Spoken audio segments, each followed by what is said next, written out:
Chapter 692. After the two battles, they had taken over 1,000 Tatar prisoners and another 3,000 Mongolian prisoners. These 4,000 people were still in the captive camp. They were lucky enough to see the 5-star army having a meal. In that era, it was not easy for soldiers to have a full meal. Usually, they would only have such an opportunity before a great battle, or when they had won a great battle and rewarded the army with a great victory. But even so, not all soldiers were able to enjoy such treatment. Generally speaking, a general would naturally have enough food to eat. The personal guards of the general could eat until they were 70% full, and the regular soldiers, the elites who charged at the front during battle, could eat until they were 60% full. As for the other soldiers, it was already considered good if they could eat until they were 50% full. It was often shown on television that the Mongolian army would eat mutton wherever they went. It was very appetizing. However, that was only for the generals. Normal soldiers could not enjoy such treatment. The soldiers could pick up the leftovers from the general's table. They could even chew on the bones. Normal soldiers could not even think about it. The people of that era were really poor. They only had 2 meals a day. Being able to fill their stomachs was already not bad. However, what they saw today was that almost all of the 5-star army soldiers, no matter if they were generals or normal soldiers, no matter if they were in charge of logistics, they could all eat until they were full. Even the captives who had not made up their minds had food placed in front of them so that they could eat as much as they wanted. This scene after scene shocked the captives. Some of the Mongolian soldiers who were smart among the captives took the initiative to greet some of the friendly Mongolian soldiers who were also part of the 5-star army. They used the chance to get close to them and asked some questions that they did not understand. Alright, we all know what you guys are thinking. Let me tell you, in the 5-star army, as long as we fight and train hard, we do not need to worry about food and drink.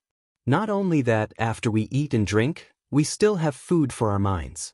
Look, this thing in my hand. Look, you can smoke. It is called a cigarette. What is a cigarette? Is it tasty?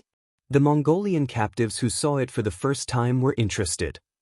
Of course you can't eat it. This thing is for sucking and smoking. Look at me. While speaking, the soldiers of the 5-star army took a light puff of their cigarettes.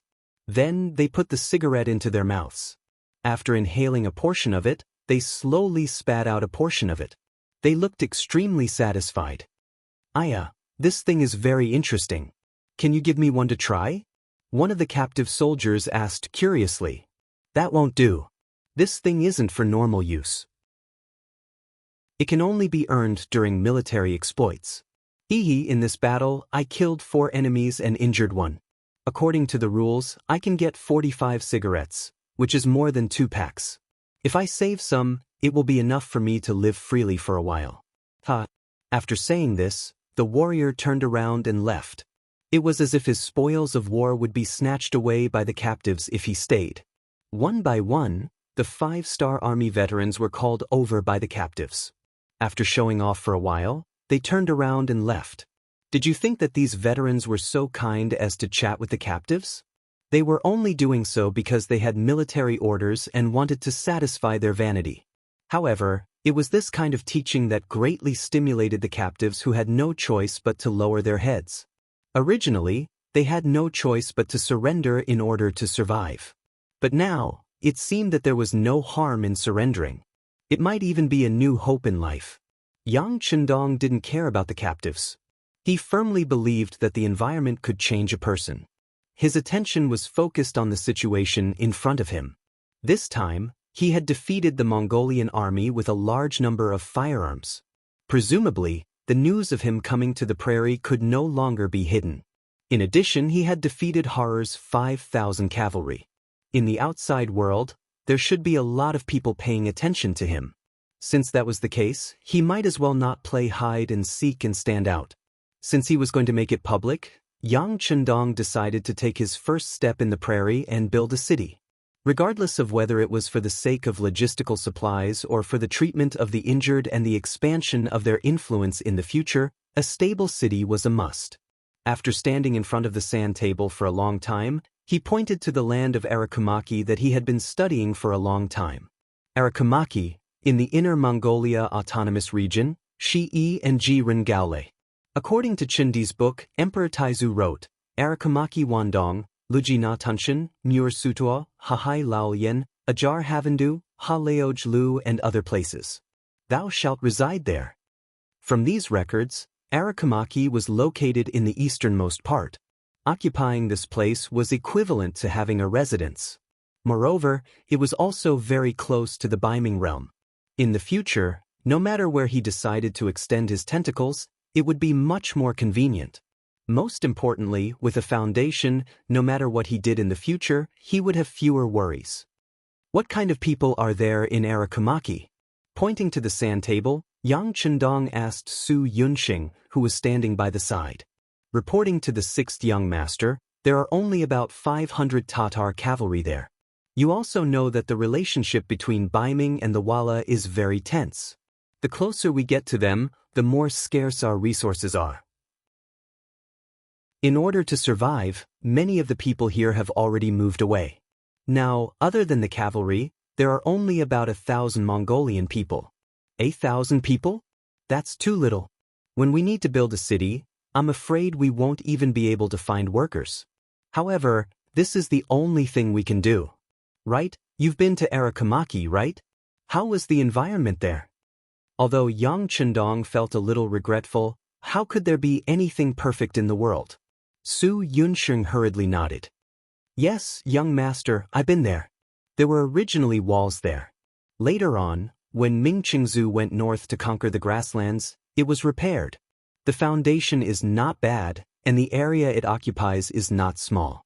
Once there are enough resources, there shouldn't be a problem to build a large city. Good, tonight you will lead the reconnaissance team to take over Arakamaki, then announce to the outside world that it is the territory of our mercenaries. Yang Chendong nodded, his aura becoming very firm. He had fought with the Tatar and Mongol tribes separately, and it had attracted the attention of many people. If he did not immediately send troops to take over Arakamaki, even if it was to monitor him, it would be occupied by other forces. At that time, if he wanted to take over Arakamaki, he would have to fall out with one of the parties. Before he had a sufficient foundation, it would be best to avoid war if he could.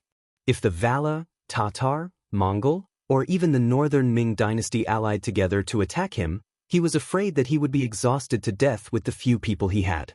Yang Chendong gave the order, and Su Yunxing did not ask any questions. He nodded and agreed. Yes, after dark, our reconnaissance team will move out. Tomorrow morning, when the sun rises, this news will be spread all over the grasslands. Good, you can go. Call the 3rd Division Commander Wu Sheng and Political Commissar Qin Bo over. Yang Chendong did not even raise his head and continued to look at the sand table in front of him, as if he had thought of something.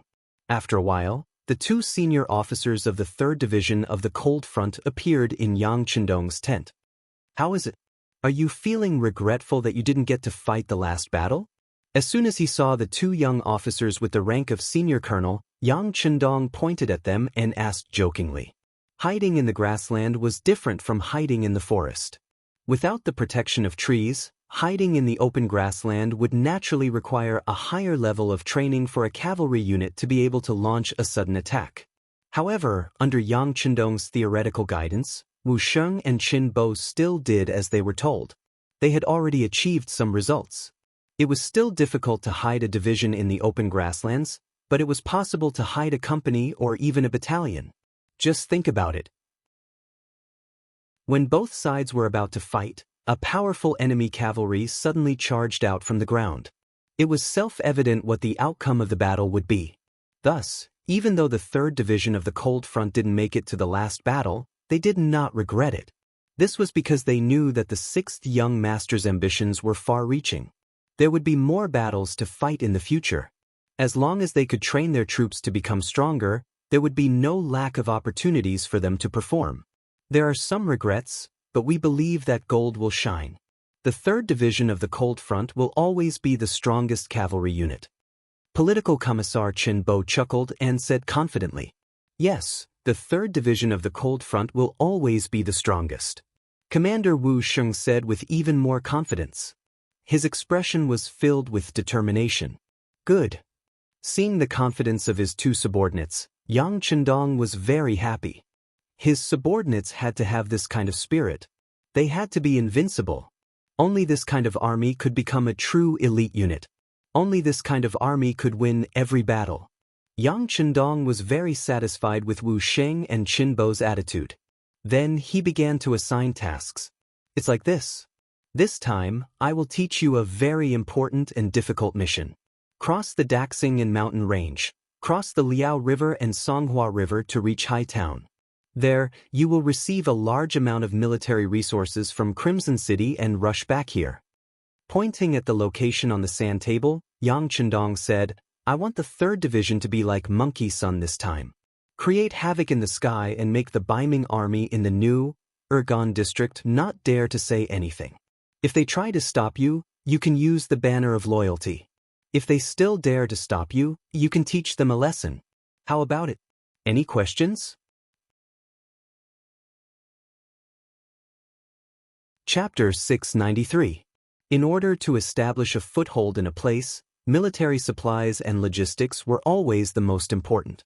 Humans couldn't live without eating, drinking, and defecating. In an environment like the grasslands where everything was lacking, it was obviously unrealistic to obtain materials locally.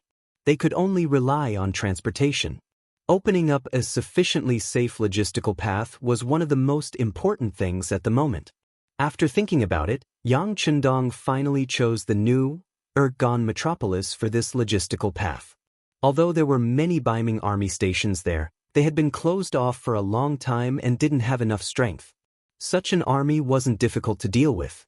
As long as the 3 divisions completed their mission well, they were completely confident that they could open up a safe passage. As long as there were no problems with logistics, Yang Chendong was confident that he could build a new city in the grasslands in the shortest time possible. A new city with great influence and far-reaching influence. When that time came, conquering the forces in this area would be twice the result with half the effort. As for how to intimidate the Baiming army stations in the new Ergon metropolis with thunderous might, Yang Chendong thought about it and finally decided that the task would fall on the 3 divisions of the Lengfeng division. This was currently the strongest army under his command. Only they could have a powerful deterrent effect. In the face of such a powerful force, any schemes and tricks would be useless. Without waiting for the 2 divisions to make a decision, Yang Chendong added, this mission is extremely important. If you have any questions, you can raise them. But once you agree, you must complete the mission perfectly. This cannot be discounted at all. Once the mission is completed, I will record it as a great merit. If the mission is not completed well, or if there are any accidents with the supplies, then you should prepare to be demoted. You will be directly sent to Beta Persei's logistics camp to be a cook. This was a complete demotion.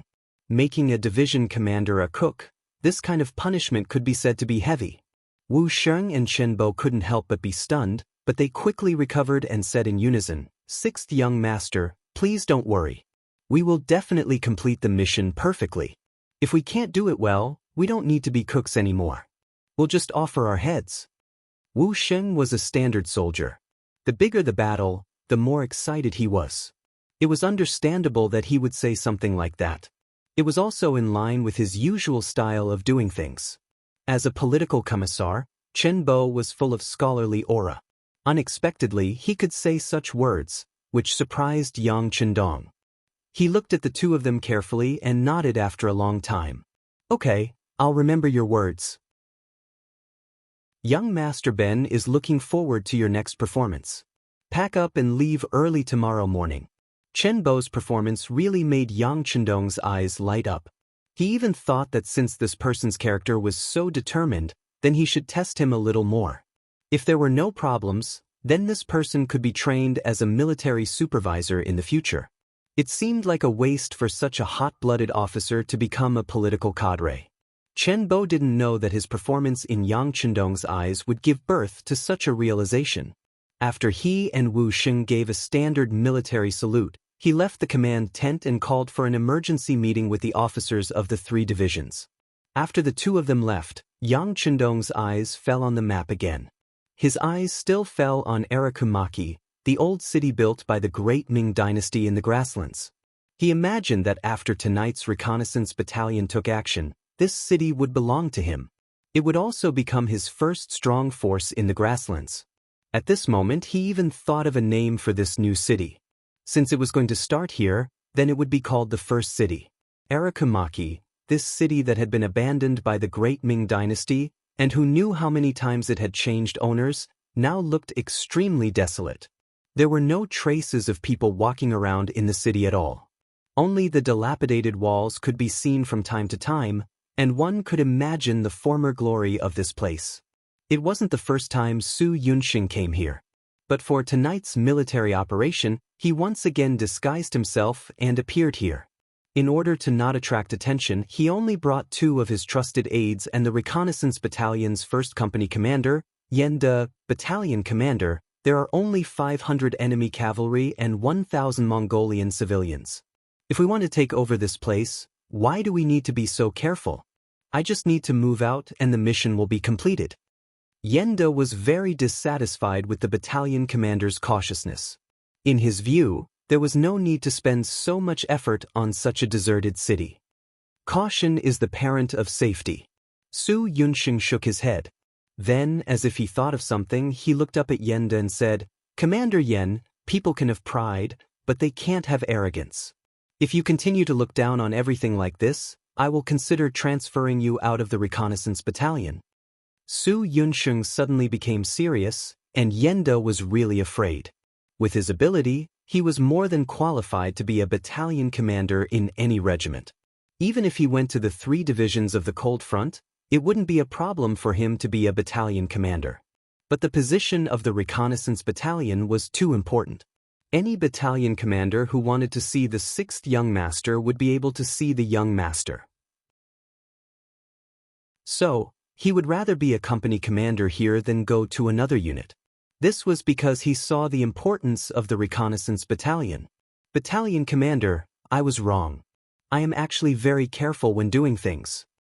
Yen De immediately admitted his mistake. In reality, he was a very careful person. Otherwise, he wouldn't have become the company commander of the reconnaissance battalion's 1st company. Naturally, Su Yunxing was someone who understood this principle, so he just reminded the other party. If he was really not satisfied, he wouldn't have reminded him and would have directly transferred him away. With the interlude just now, when Su Yunxing wanted to do something, Yen De just followed at the side and didn't say anything. The 4 of them walked like this and unknowingly came to a house in the city. Here, they saw an old man resting outside the door. Looking at the old man's appearance, he was in his 50s. At that time, he was already considered a very old man. "Ha, old brother, how old are you?" Su Yunxing had imprinted almost every corner of the city and every street in his mind. He had basically completed his mission and wanted to take a rest. When he saw the old man, he walked over without thinking and asked in Mongolian. He sat down beside the old man. The old man had already noticed Su Yunxing and the other 3. Seeing them sit down beside him, he wasn't surprised. Instead, he smiled and answered, "This old man is 56 this year." "Oh, that's still a very old man," Su Yunxing said casually. "You can say that." The old man chuckled. His face was filled with reminiscence, and the vicissitudes of life were written all over his face. Seeing that the old man seemed to be reminiscing about something, Su Yunxing didn't disturb him. Instead, he reached into his bosom and took out a piece of dried meat that he always carried with him. He also took out a bottle of old wine from the hands of 2 bodyguards and placed it in front of the old man. If you want to get what you want from others, you have to pay first. This was what Yang Chendong always said. Now, the scouts who were good at gathering information had learned most of it. The wine and meat that was suddenly placed in front of him made the old man, who was originally sitting at the door basking in the sun, stunned. Then, the way he looked at Su Yunxing and the other 3 changed. Allowing the old man to size them up in front of him, Su Yunxing only smiled and didn't say anything. But unexpectedly, the old man suddenly said, "Although you are dressed like Mongolians, but if this old man didn't guess wrongly, you should be people of the Ming dynasty and soldiers of the Ming dynasty." Suddenly being exposed, the faces of Yen De and the 2 bodyguards couldn't help but tighten. They even instinctively wanted to pull out their swords to silence the old man. On the other hand, Su Yunxing's expression didn't change, and his heart didn't beat fast. He casually raised his arm and stopped the actions of the 3 bodyguards. He smiled and looked at the old man and asked, "But I don't know why old brother thinks so?" The old man didn't seem to notice the actions of the 3 bodyguards. He casually smiled and said, "Only people of the Ming dynasty who understand etiquette would treat guests like this. If you were really Mongolians, you definitely wouldn't be so polite to this old man." So it was because he was too polite that it aroused the suspicion of the other party. Su Yunxing reflected in his heart. Should the scouts learn to be more domineering when they go out to do things in the future? While his heart was still thinking about this unintentional loophole, the old man spoke again. "Although your Mongolian can be considered authentic, but let's talk in Chinese. AI, speaking of which, I haven't spoken Chinese in a long time." Old brother is also a Han? Su Yunxing's interest was immediately piqued. After all, other than his comrades, to be able to meet a fellow Han here was still very delightful. "I can be considered half Han. My father was a Ming dynasty man. Later on, he met a grassland woman and settled down here, giving birth to me." The old man said somewhat embarrassedly. After all, in that era, if one's blood wasn't pure, then one was a mixed blood. People would look down on them. "I see." Su Yunxing didn't have any intention of looking down on the old man.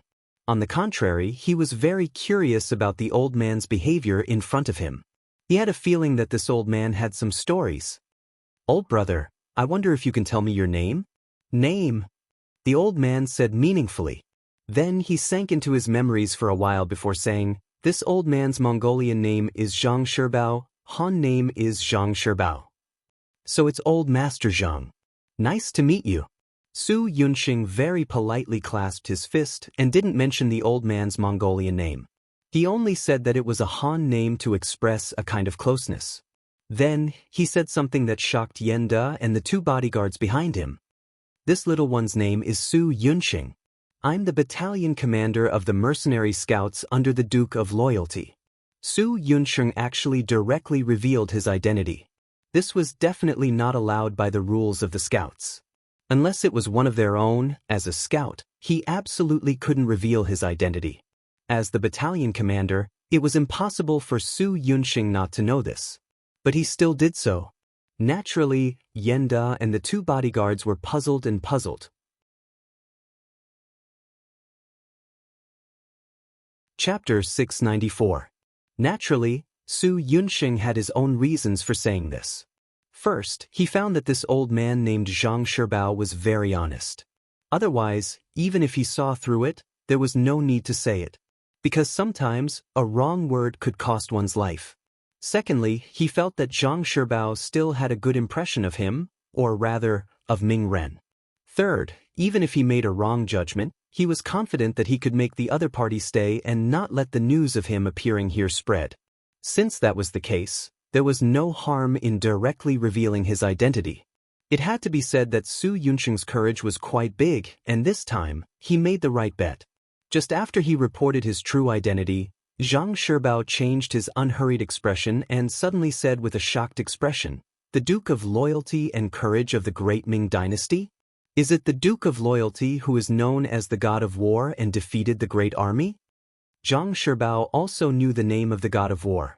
At that time, Yang Chendong had won against many and defeated Yi Xian. Because of this, his name was spread throughout the Mongolian grasslands. It was normal for Zhang Shibao, who had Han blood, to know about it. Yes. When Su Yunxing answered this question, he was also very formal, and his expression was very respectful. It was like the officials of the Ming dynasty were respectful when talking about the emperor. "Is it really? The God of War is coming to the grassland?" Zhang Shibao was a little excited. He stretched out his arm and grabbed Su Yunxing's arm. "Yes, the God of War is not only coming to the grassland, but he also wants to build a city here. He wants to change the pattern of war here. He wants to create better living conditions for the Han people here. And Argamaki is his next target. He wants to occupy this place and rebuild it. At that time, you will be very happy to live here." Su Yunxing felt that Zhang Shibao was really excited, so he simply told him about his mission and Yang Qindong's current goal. It seemed to be a secret, but after tonight, everyone would know that Yang Qindong had occupied Arakamaki. It was no longer a secret. Su Yunxing told the truth, which surprised Zhang Shibao and made him very excited. Good, that's great. After saying good 3 times in a row, Zhang Shibao's eyes actually held a trace of tears. Obviously, this news really made him very excited. Su Yunxing was also excited and happy as if he had been infected. Look, this was what the people wanted. The 6th young master hadn't done anything yet, but his appearance had already made an old man like Zhang Shibao so happy. Once a big city was built here, there would be even more people who would be happy.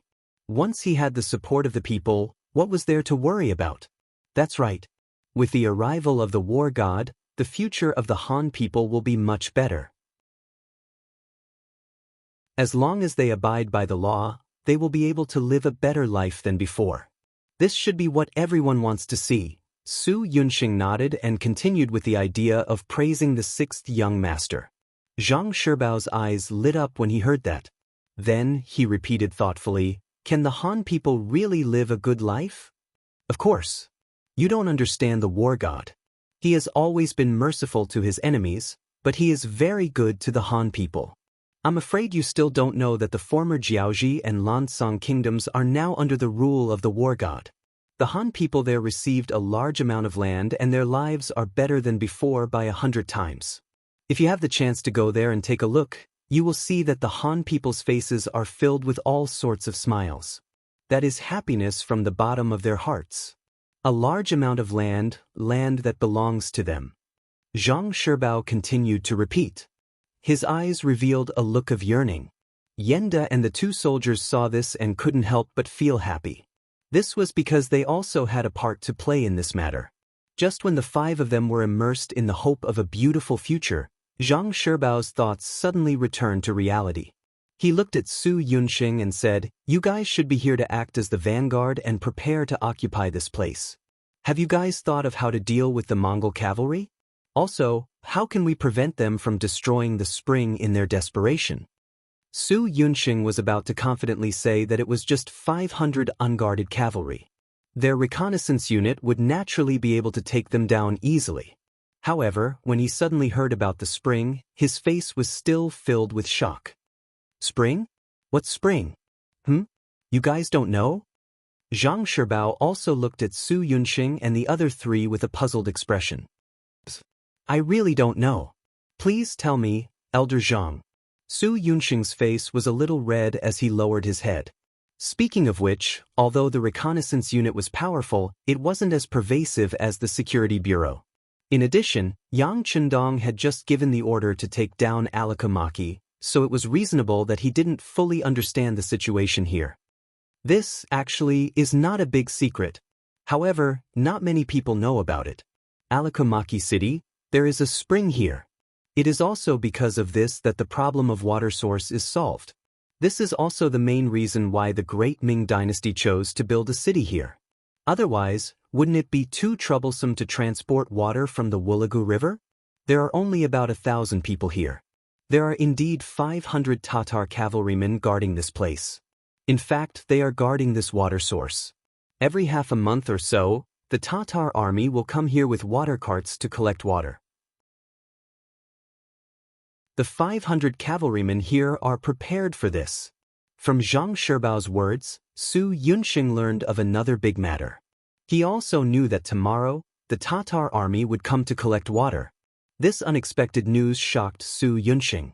He suddenly felt that he knew too little about this place.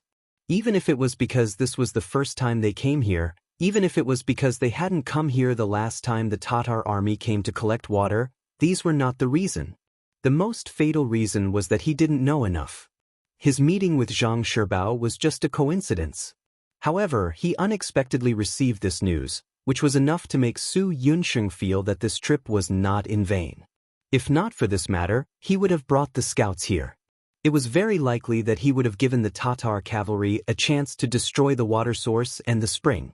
Once they poisoned it, Who knew how long it would take for the spring to be digested and for the people to drink it with ease? After Zhang Shibao knew that Su Yunsheng represented the god of war, he told him everything.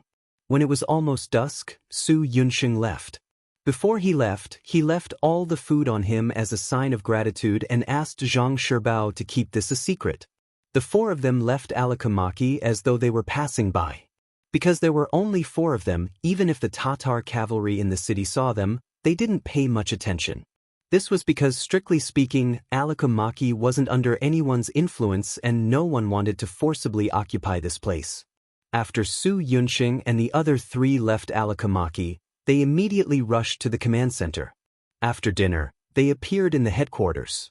Su Yunsheng hurriedly went to the command center to meet Yang Chendong. The matter of the spring was also somewhat out of Yang Chendong's expectations. Before this, he didn't receive any relevant information. But now that he knew, it was naturally a good thing. Previously, he was still thinking that once the first city was built, it would be troublesome to obtain water from the Wulagu River. He was even thinking about digging a canal. Now that he knew that there was a spring in the city, and according to Zhang Shibao's words, the spring seemed to be quite big. In the past, when Alikamaki had a population of tens of thousands, it wasn't difficult to supply water. This was equivalent to a gift from the heavens. We must protect the safety of the spring. How about this? Arrange the Wolf Fang Special Forces to complete this task. Your scouts only need to follow the plan and do what you want. As for the water-fetching team sent by the Tatar army tomorrow, leave it to Tiger's Mane's independent regiment. They just changed from infantry to cavalry and can be used to train the troops. Yang Chendong made a decision after thinking for a while. Su Yunsheng quickly left, along with the Wolf Fang Special Forces led by Tiger's Mane.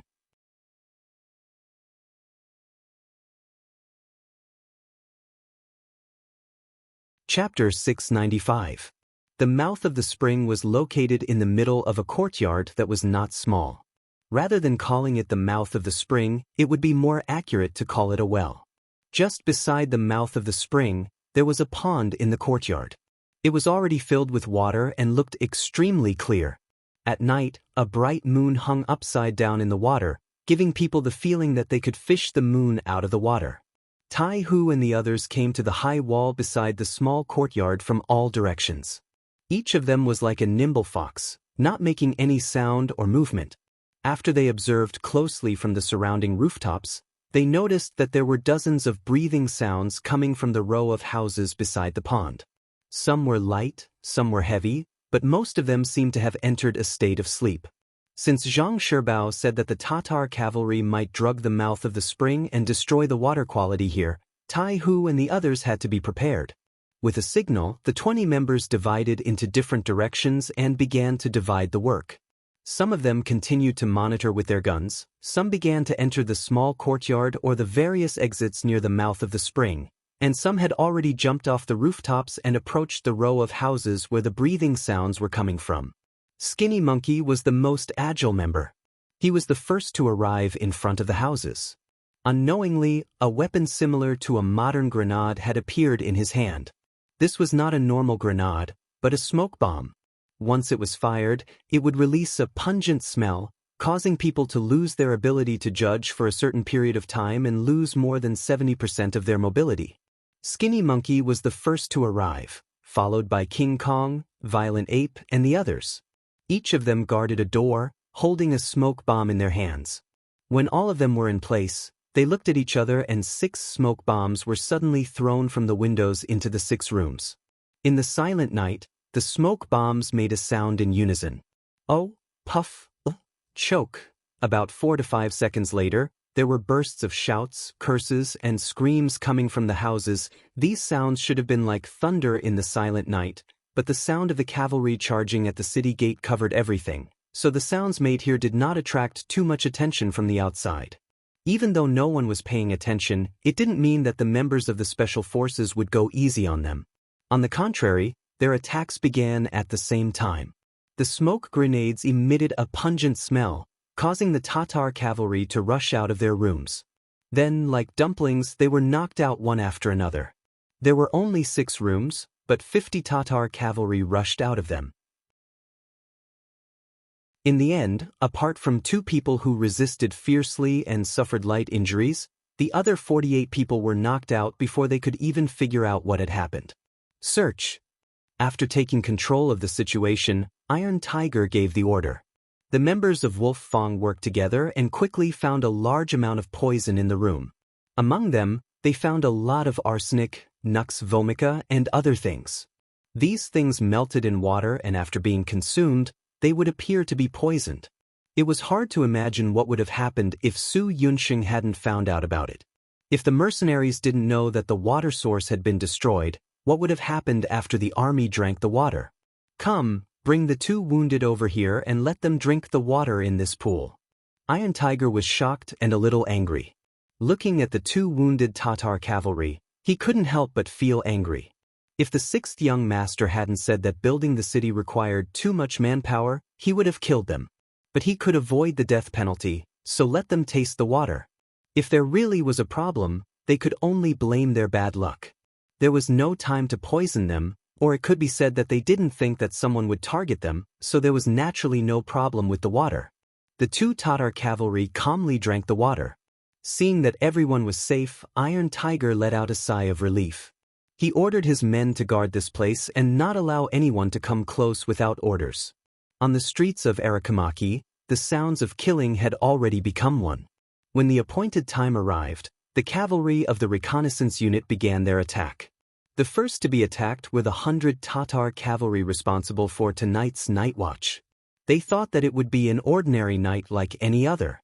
But no one expected that the enemy would suddenly appear.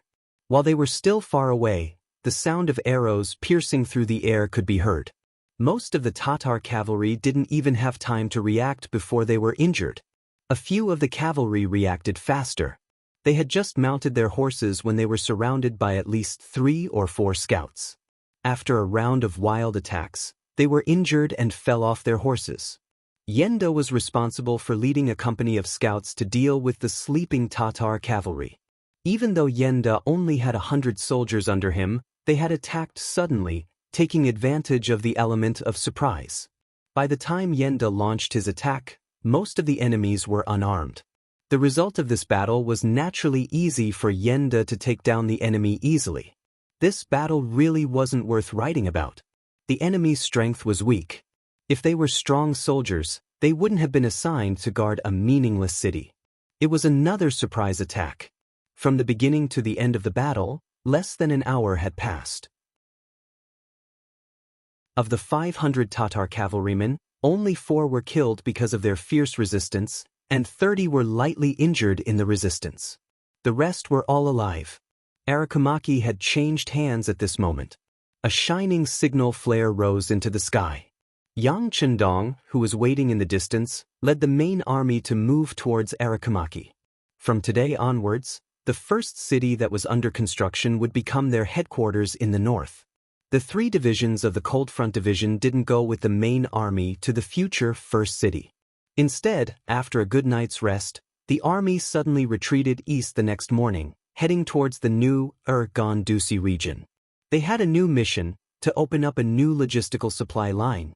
If anyone dared to threaten them on this road, they would end up dead under their spears and swords. Arakamaki had changed hands. The delay in the news and the fact that none of the 500 Tatar cavalry had a chance to escape caused this news to be completely sealed and not spread. Outside the city, the Tatar team sent out to pull water appeared. At that time, the grassland was still very rich in water plants. There was no environmental pollution, and because of the small population, it was not wantonly exploited. In fact, there was no shortage of water sources. It was just that the spring water in Arakamaki's city was better and more delicious. Therefore, some Tatar nobles were still very used to drinking the water here, and there was a matter of fetching water once every half a month. Not only was the water quality of the spring good, but the amount of water was also sufficient. No one knew where it was connected to, but it gave people a feeling of inexhaustible. Every time, the caravan that came to fetch water became very large. Looking at the place where the independent regiment was lying in ambush, the number of caravans was more than 200. It could be said to be majestic like a long dragon. Wow, what a huge team! Using binoculars, Tiger Mane saw the approaching caravan from afar and sighed. At the same time, his eyes were shining.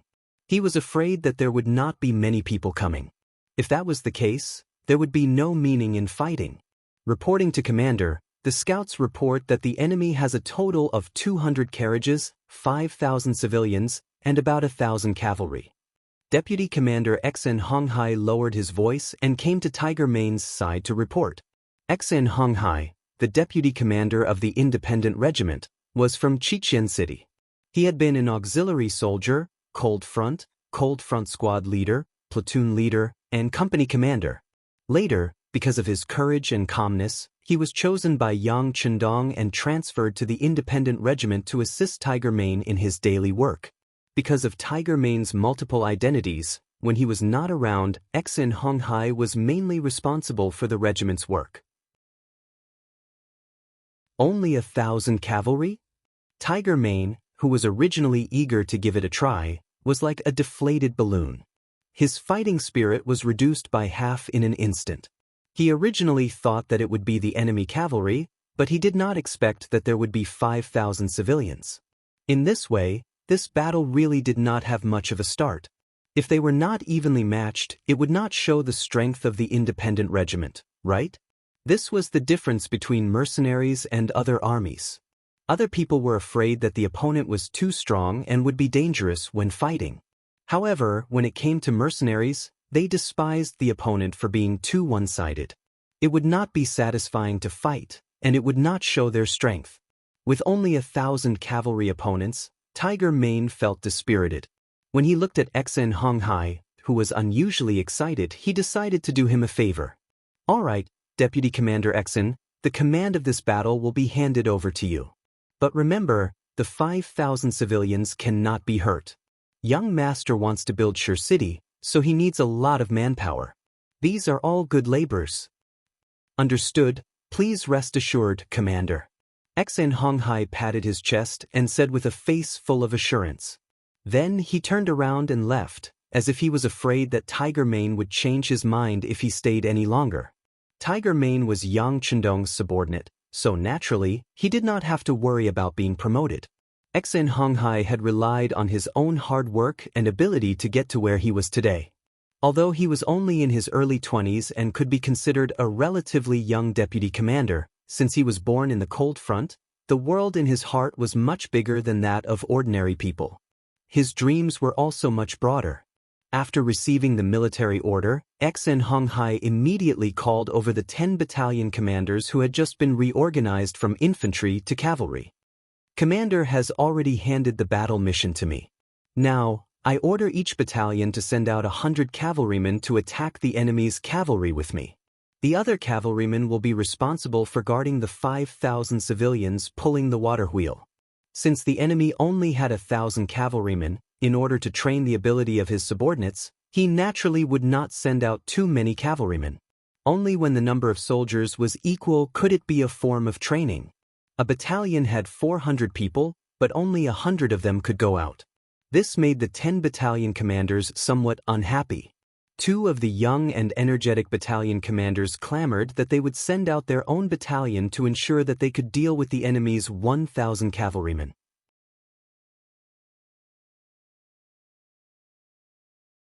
Chapter 696.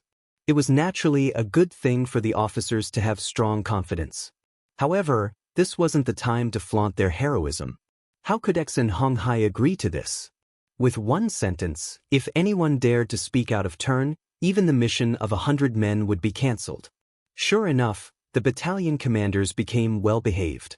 So be it, it was better than not sending anyone. The battalion commanders followed Xen Honghai's instructions with the idea of training their fighting spirit through actual combat. They picked out a group of 100 men with average strength and gathered a total of 1,000 men to hand over to the deputy commander. What was worth mentioning was that the officer leading each battalion was actually a battalion commander, and all of them held official positions. Xen Honghai naturally noticed this scene, but he didn't say anything. The officers below also wanted to go on the battlefield and kill the enemy. He naturally couldn't refuse. After all, wasn't he also leading the troops? The caravan in the distance was getting closer and closer. It could already be seen that the 5,000 men driving the caravan were all dejected and dispirited. Even the 1,000 cavalrymen were walking sparsely. There wasn't the slightest bit of vigilance and formation that a cavalry troop should have. Although it could be said that the grasslands were currently in chaos, there was war everywhere. Many people were still fine when they left home in the morning, but who knew if this would be the last time they left home? However, in the face of danger, no one would have the idea of taking the water caravan. It was simply too worthless. It was too much of a loss to pay the price for these things. Even the common people knew that they shouldn't do things that were unprofitable, let alone a cavalry troop. Therefore, when the independent regiment suddenly appeared and Xianxia led 1,000 cavalrymen to kill from the side, the 1,000 Tatar cavalrymen looked at them as if they hadn't woken up from a dream. They looked at them as if they were looking at an idiot. It was as if they were saying, "Are you kidding me? We're just a caravan. You want to steal from us? Enemy attack! Enemy attack!" The leading Tatar Chiliarch only stared blankly for a moment before he reacted. He then pulled out his saber and shouted loudly. He intended to summon the morale of the army back in the shortest time possible. At this moment, Xianxia and his 1,000 cavalrymen were already less than 150 meters away from the Tatar cavalrymen. As the general leading the team, he shouted as he took out his bow and shot an arrow at the nearest target. He didn't use a flintlock because Xianxia didn't think it was necessary. Since they were cavalrymen, archery was still the best choice for long-range weapons. This was also a form of training for the troops. Following Xianxia's arrow, the countless independent cavalry around him also knocked their bows and shot forward. Dozens of Tatar cavalrymen had nowhere to hide and were hit by the arrows and fell from their horses. However, even more of the Tatar cavalry managed to escape with the speed of their horses. At the same time, they began to shoot arrows, threatening and killing the opposing cavalry. The cavalry of the independent regiment was made up of the original auxiliary soldiers and the captive soldiers of the Ming army of New Gandusi. Among them, it wasn't that they didn't have horse-riding skills in the past. They were just ordinary soldiers who hadn't undergone strict training. For an army like this, even if they were given healthy horses, it would still be difficult for them to display the true advantage of cavalry. Because of this, the weakness of the independent regiment was revealed when they shot arrows. Facing the Tatar cavalrymen who grew up on horseback, both sides shot at each other. After a short while, the unprepared Tatar cavalryman began to gain the upper hand. Out of the corner of his eyes, he saw his own soldiers being shot by arrows or falling off their horses. In a short period of time, about 100 people were injured or died in battle.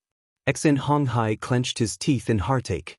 He finally realized that his cavalry was still lacking in many aspects. "No, we can't go on like this." A voice sounded in his mind. Xianxia was very clear about the strength of his cavalry. Most of them were like ducks being forced to perch on a perch. They lacked the time to break in with their horses and the time to train on horseback. Especially when it came to archery. Whether it was shooting moving targets or moving arrows, they were still very weak. It was expected that cavalry would be at a disadvantage when shooting at each other. Rome wasn't built in a day. Powerful military combat ability wasn't something that could be trained in a single battle. In order to reduce losses, the soldiers had to have more opportunities to train and survive. Xianxia made a decision. He shouted loudly, "All battalion commanders, charge with me! Close combat!" With Xianxia as the leader, he brought 10 battle-hardened battalion commanders to close in on the Tatar cavalrymen from all directions. Under their lead, more and more soldiers stopped taking out their bows and followed behind the officer. They dodged the arrows and closed in on the enemy cavalrymen. Tiger's Mane was looking at everything that was happening in the distance through his binoculars. His expression was stern. When the 6th young master said that he wanted to give this mission to them to train and strengthen the ability of the independent regiment to fight on horseback, he was still a little unconvinced. Previously, their independent regiment had used infantry to defeat cavalry at the short stone pile. Now that they were cavalry, how could they not defeat cavalry? Reality gave Tiger's Mane a big slap in the face. Only now did he understand that their previous victory was only due to the power of the Type 81 assault rifle. When they gave up on using firearms, their independent regiment was nothing. Commander, the situation with Vice Commander Xin is not good. Should we send the cavalry battalion? Another cavalry battalion commander of the independent regiment asked worriedly. The independent regiment had 10 cavalry battalions that were reorganized from infantry. Apart from them, there were 6 other cavalry regiments. In comparison, these 6 cavalry regiments were much stronger. Although they couldn't compare to the Nuzan cavalry, they had the advantage of numbers. Dealing with 1,000 Tatar cavalrymen wasn't a problem. Clenching his right fist, Tiger's Mane was a little tempted. His breathing became a little heavier. But after a while, he exhaled and said, "No need. An army has to go through hardships and risks in the end. If they are always under protection, this kind of army will never be strong."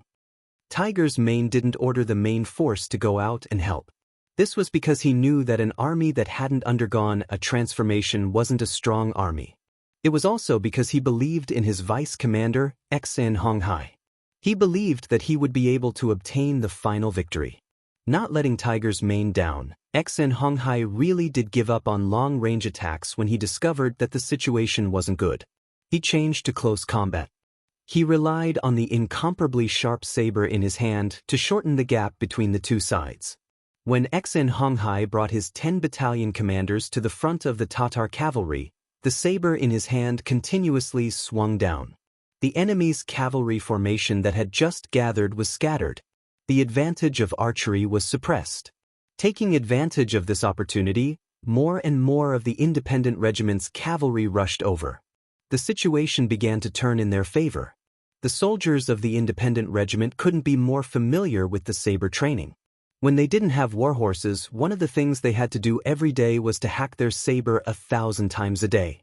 Because of this, countless soldiers' right arms swelled up. Some even fainted on the training ground. Their hard work finally paid off. Under the supervision and urging of their commander, Tiger's Mane, Vice Commander Xianxia, and other officers, the soldiers swung their sabers quickly and powerfully. Now that they had changed to close combat, their hard work finally paid off. Ding ding dang dang. The sound of metal colliding rang out. Weapons collided with weapons, and the two sides that were previously suppressed entered a stalemate. This stalemate didn't last long. As the sabers continued to collide, cracks began to appear on the sabers of the Tatar cavalry. The quality of the weapons became the biggest factor that affected the outcome of the battle. Finally, after 7 or 8 clashes, the sabers in the hands of the Tatar cavalry began to break more and more. Both sides were riding horses, both were cavalry, and both sides were moving at the same speed. One side had weapons, while the other side only had a broken saber that couldn't threaten the life of the other side. The result was already predetermined. Retreat. Seeing the sabers in their hands break one after another, the arrogant Tatar cavalry's expression changed greatly. They turned around and fled. They had already seen 200 water carts and 5,000 civilians being controlled by the enemy. Knowing that the difference in numbers was too great, they finally decided to retreat. They had to inform the generals of this news. The Tatar cavalry fled. They used horse riding skills that were more skillful than the independent regiment's cavalry to escape. All that was left for Xianxia and the others were the horses' tails and the backs of the Tatar cavalry. Although the Tatar cavalry fled and the independent regiment seemed to have won, when the final statistics were tallied, they discovered that they had lost more than 100 soldiers and more than 300 were injured. However, the number of enemy cavalry that remained was less than 200. This was the first time since the establishment of the mercenary regiment that they had such a ratio of battle results and casualties. Of course, this was the first time that the results were the worst. Because of this, Xianxia brought 10 battalion commanders and more than 800 cavalrymen, who were either injured or uninjured, to the commander of Tiger Brilliance and asked for forgiveness. "You don't need to ask for forgiveness from me. You should ask for forgiveness from the more than 100 comrades that have already died. With the same number of soldiers, you suddenly killed your way out and took the initiative. However, The battle was actually so tragic. You can conclude it yourselves. Tiger's man said with a cold face. After saying this, he brought the 200 water carts and the 5,000 civilians that he had just captured and headed to the beginning city. As the commander of the independent regiment, he had to bear the main responsibility for today's battle.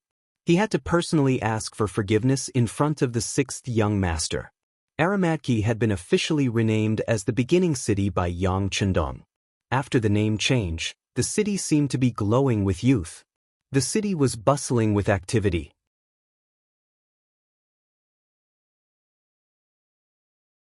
Chapter 697. Under Yang Chendong's orders, a large number of trees and stones were carried into the city. Temporary houses were either reinforced or uprooted from the ground. Since they were going to choose this place as their base camp, they naturally had to build a place for the army to live. Rows of brave cavalrymen dismounted from their war horses and became construction workers to build their own homes. Not only them, but the thousands of people in the city were also busy. Among them, except for the children, everyone else joined the army to build the city. The old men and young men worked with the mercenary soldiers and could earn 1 or 2 taels of silver every day. This was naturally a great temptation for them. Even the women entered the logistics camp to help cook. In this way, not only could they eat 3 meals in the army, but they could also earn half a tael of silver a day. This was an unprecedented good thing. For the thousands of people in the city, silver was a very distant thing. They almost did not have an impression of it. The daily necessities were the men hunting and the women mending clothes. They were barely able to survive and not starve to death. But now, the appearance of the mercenary army gave them new hope. They were already fantasizing that with enough silver, one day, they could buy the good things that they had always wanted to buy but did not dare to buy. Perhaps when that day came, they would also be able to live a decent life. Yang Chendong had never lacked silver. The creativity of Crimson City had surpassed any force. The Outer Heaven Trading Company had also become the richest trading company in the world. The rare goods from their hands had now been circulated to the 5 continents and 8 places. Even among some unfriendly forces, they did not openly exclude Yang Xie's goods.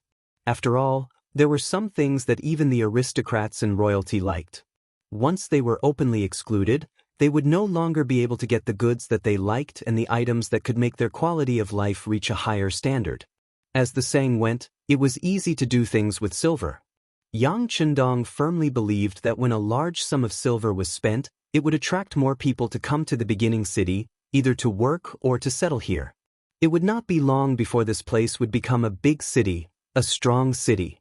Since it was called First City, Yang Chendong had a certain idea and hope in his heart. He wanted to build this city into one of the largest cities in the vicinity.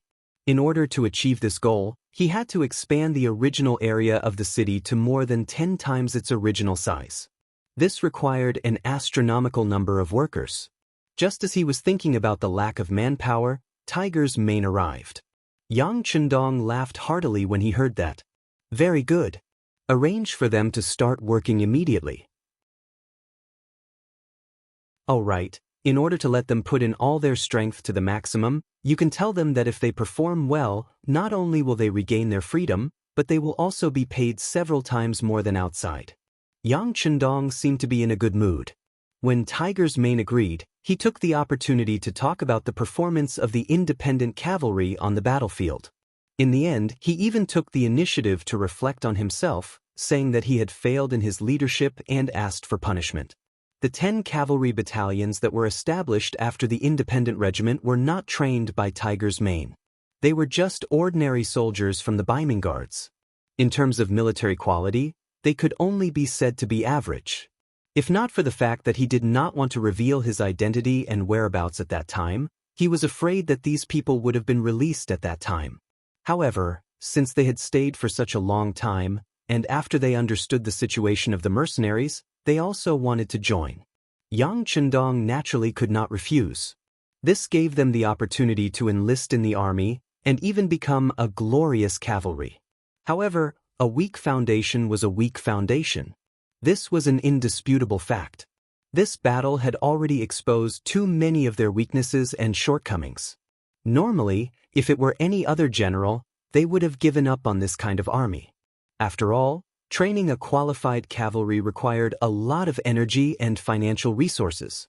Even training an excellent cavalry required more time and effort than training 5 infantrymen. However, since they were fated to join the mercenary army, Yang Chendong couldn't just leave them be, based on the principle of not giving up on them. After thinking for a while, he took the initiative to say, "How about this? I will give you a month. In this month, unless the situation is urgent, I will not arrange any combat missions for these 10 battalions. After a month, there will be an assessment. Those who pass can stay, and those who do not pass will be given a toll to leave the army." No matter what, these cavalry soldiers were still Han disciples. Just based on this point, Yang Chendong was worthy of giving them a chance. Tiger's Mane was originally worried that the 6th young master would be angry at their failure to fight and directly dismiss the soldiers who had just become cavalry soldiers. After all, in the army, survival of the fittest was too common. If that was the case, as the commander of the independent regiment, he could not say anything. Fortunately, the 6th young master still remembered their old friendship and promised to give his brothers a chance to become stronger. He immediately respectfully saluted. "Thank you, young master. I thank you on behalf of the 4,000 brothers." Seeing that Tiger's Mane was sincerely thanking him, Yang Chendong's expression turned serious and said, "What I want is not gratitude. I want them to stay after a month." Tiger's Mane saluted again and decided by vote. The order was passed to the army. When the 10 new cavalry battalions of the independent regiment heard the final decision of the 6th young master, many people's eyes were bloodshot. They knew that the best and possibly the last opportunity in their lives had come. An opportunity that could change their lives had come. Perhaps in the past, their abilities were really ordinary, or could even be described as very weak. But that was only because of the military rules. In that kind of environment where everyone was just muddling along, even if you wanted to show off, there was no chance, let alone any conditions.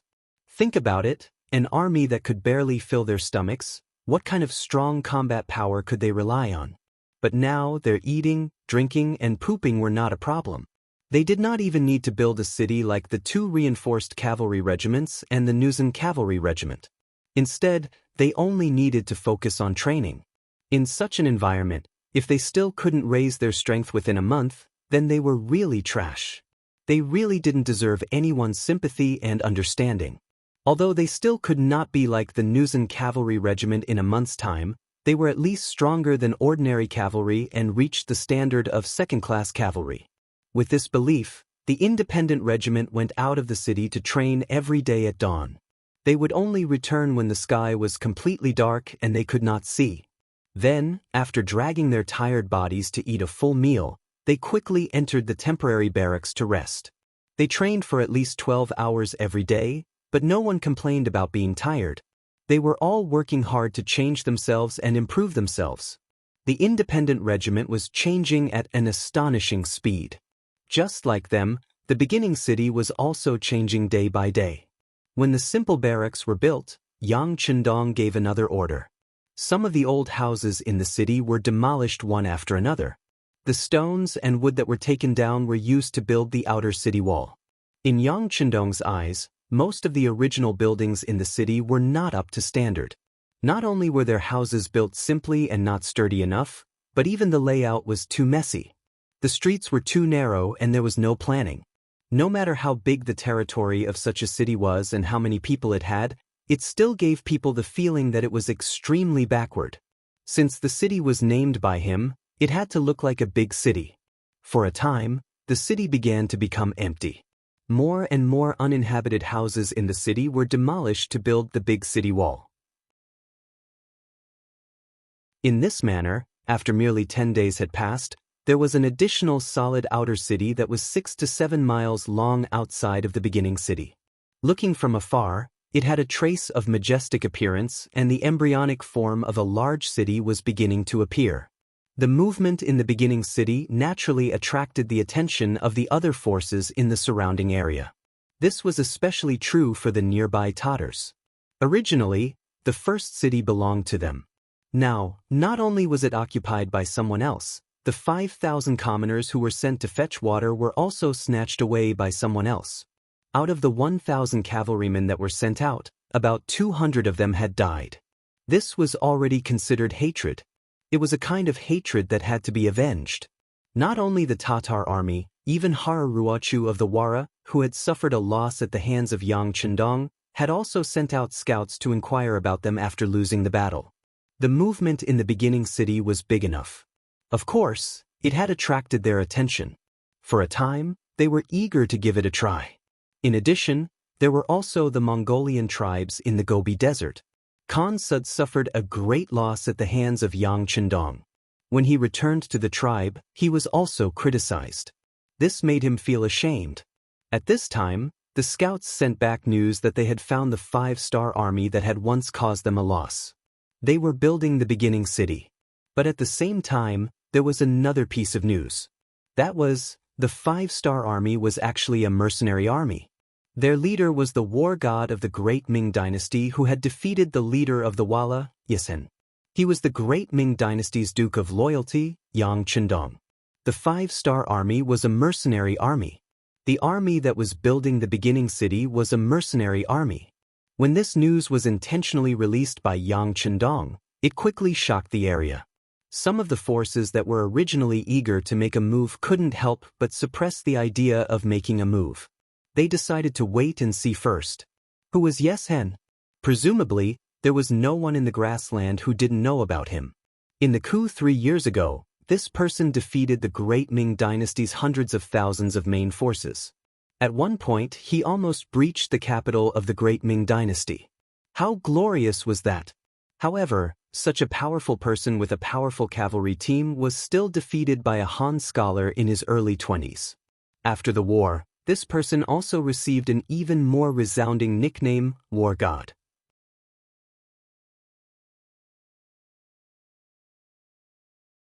Chapter 698. This battle caused the name of the god of war to resound throughout the Mongolian grasslands.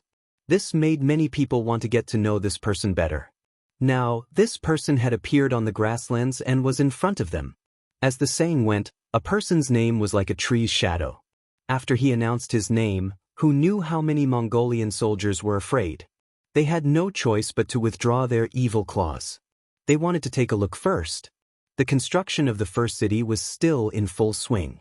When Yang Chendong intentionally asked the reconnaissance camp to release the news that the mercenary army would purchase a large amount of wood and a large number of stones needed for the construction of the city, they would purchase them at a price 10% higher than the market price as long as they were sent to the first city and the materials were suitable. More and more nearby merchants had come here to do business. More and more materials were sent in from all directions, and the construction speed of the city began to increase. More and more people came to work here, freeing up a large number of mercenaries. However, the construction speed did not slow down. After 20 days, the outer city walls had begun to take shape. Looking from afar, it looked majestic. What was even more surprising was that no army had come to find trouble or attack this place after such a big move, which was tantamount to snatching meat from the mouths of others. This could be said to be a miracle. However, only Yang Chendong knew that this was only because of his name as the god of war and the strength of the mercenaries. This fear was only temporary. Once the 3 divisions of the Longfeng division moved large amounts of resources into the city, and once he had a supply line and trade route from the first city to High Town, under the temptation of great benefits, there would be people who could not resist the temptation to attack. As for when that day would come, it all depended on when the 3 divisions of the Longfeng division returned. At this time, the 3 divisions of the Longfeng division had already walked past the Daxing Mountain and came to the Liao River. They were heading towards the Jianzhou left guard by the Songhua River. At this time, the Jianzhou left guard was not the same as before. First, the 2,000 cavalrymen led by Liang Xian and Wei Zhen were destroyed. Then, Tang Longtian led 2,000 infantrymen and disappeared by the Liao River. Their strength had been greatly reduced. For this matter, the commander of the Imperial Guard, Agila, sent someone to ask for help from the general of the new Urgon Du Si, who was also the Du Si commander Song Quan. The people had been sent out, but it would take some time to get a result. It was at this moment that the 3 divisions of the Cold Front Division suddenly appeared in the vicinity of the Jianzhou left guard. When they heard the news from their scouts that an unknown but massive army was passing through their territory, how could they not be alarmed? Ever since Commander Liang Xian was informed of the incident, Abdullah had sent many people to investigate the situation.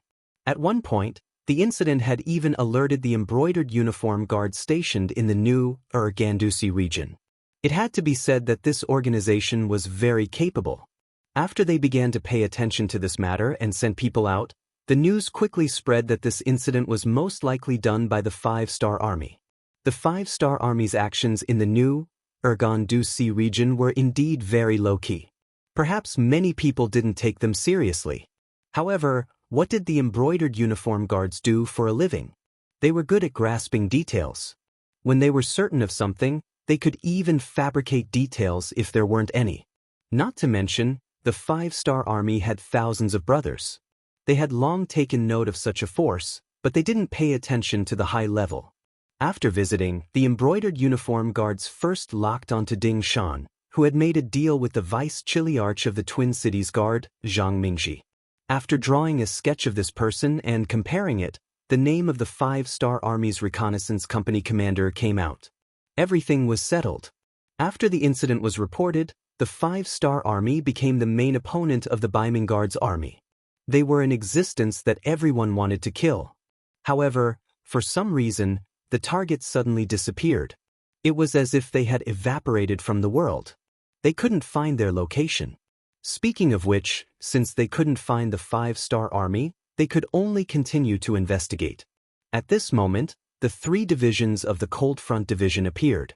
They didn't have the slightest intention of hiding and walked out openly. Not only that, but they even headed straight for the Jianzhou left guard's base. Their target was so clear that it gave the guard commander Abdullah a fright. Abdullah ordered his men to close the city gate, which wasn't too tall or too big, while gathering more than 1,600 infantrymen. He personally went up the city gate tower and watched the army slowly approaching from afar. Cold sweat kept dripping down his forehead. As mentioned before, Abdullah was good at fighting. He had relied on his own abilities to reach his position. It was precisely because of this that he was different from those who had inherited their official positions. He had a more precise ability to judge and analyze the battlefield. When he saw the 3 divisions of the Cold Front Division approaching from afar, his intuition told him that if both sides were to fight, he wouldn't be a match for them. At the thought of this, more cold sweat dripped down his forehead. He thought to himself, "What's going on? Why did a force that didn't belong to us suddenly appear? How come I didn't know about it at all?" The 3 divisions of the Cold Front Division didn't advance slowly. They were all cavalrymen, so they could maintain their speed to the greatest extent.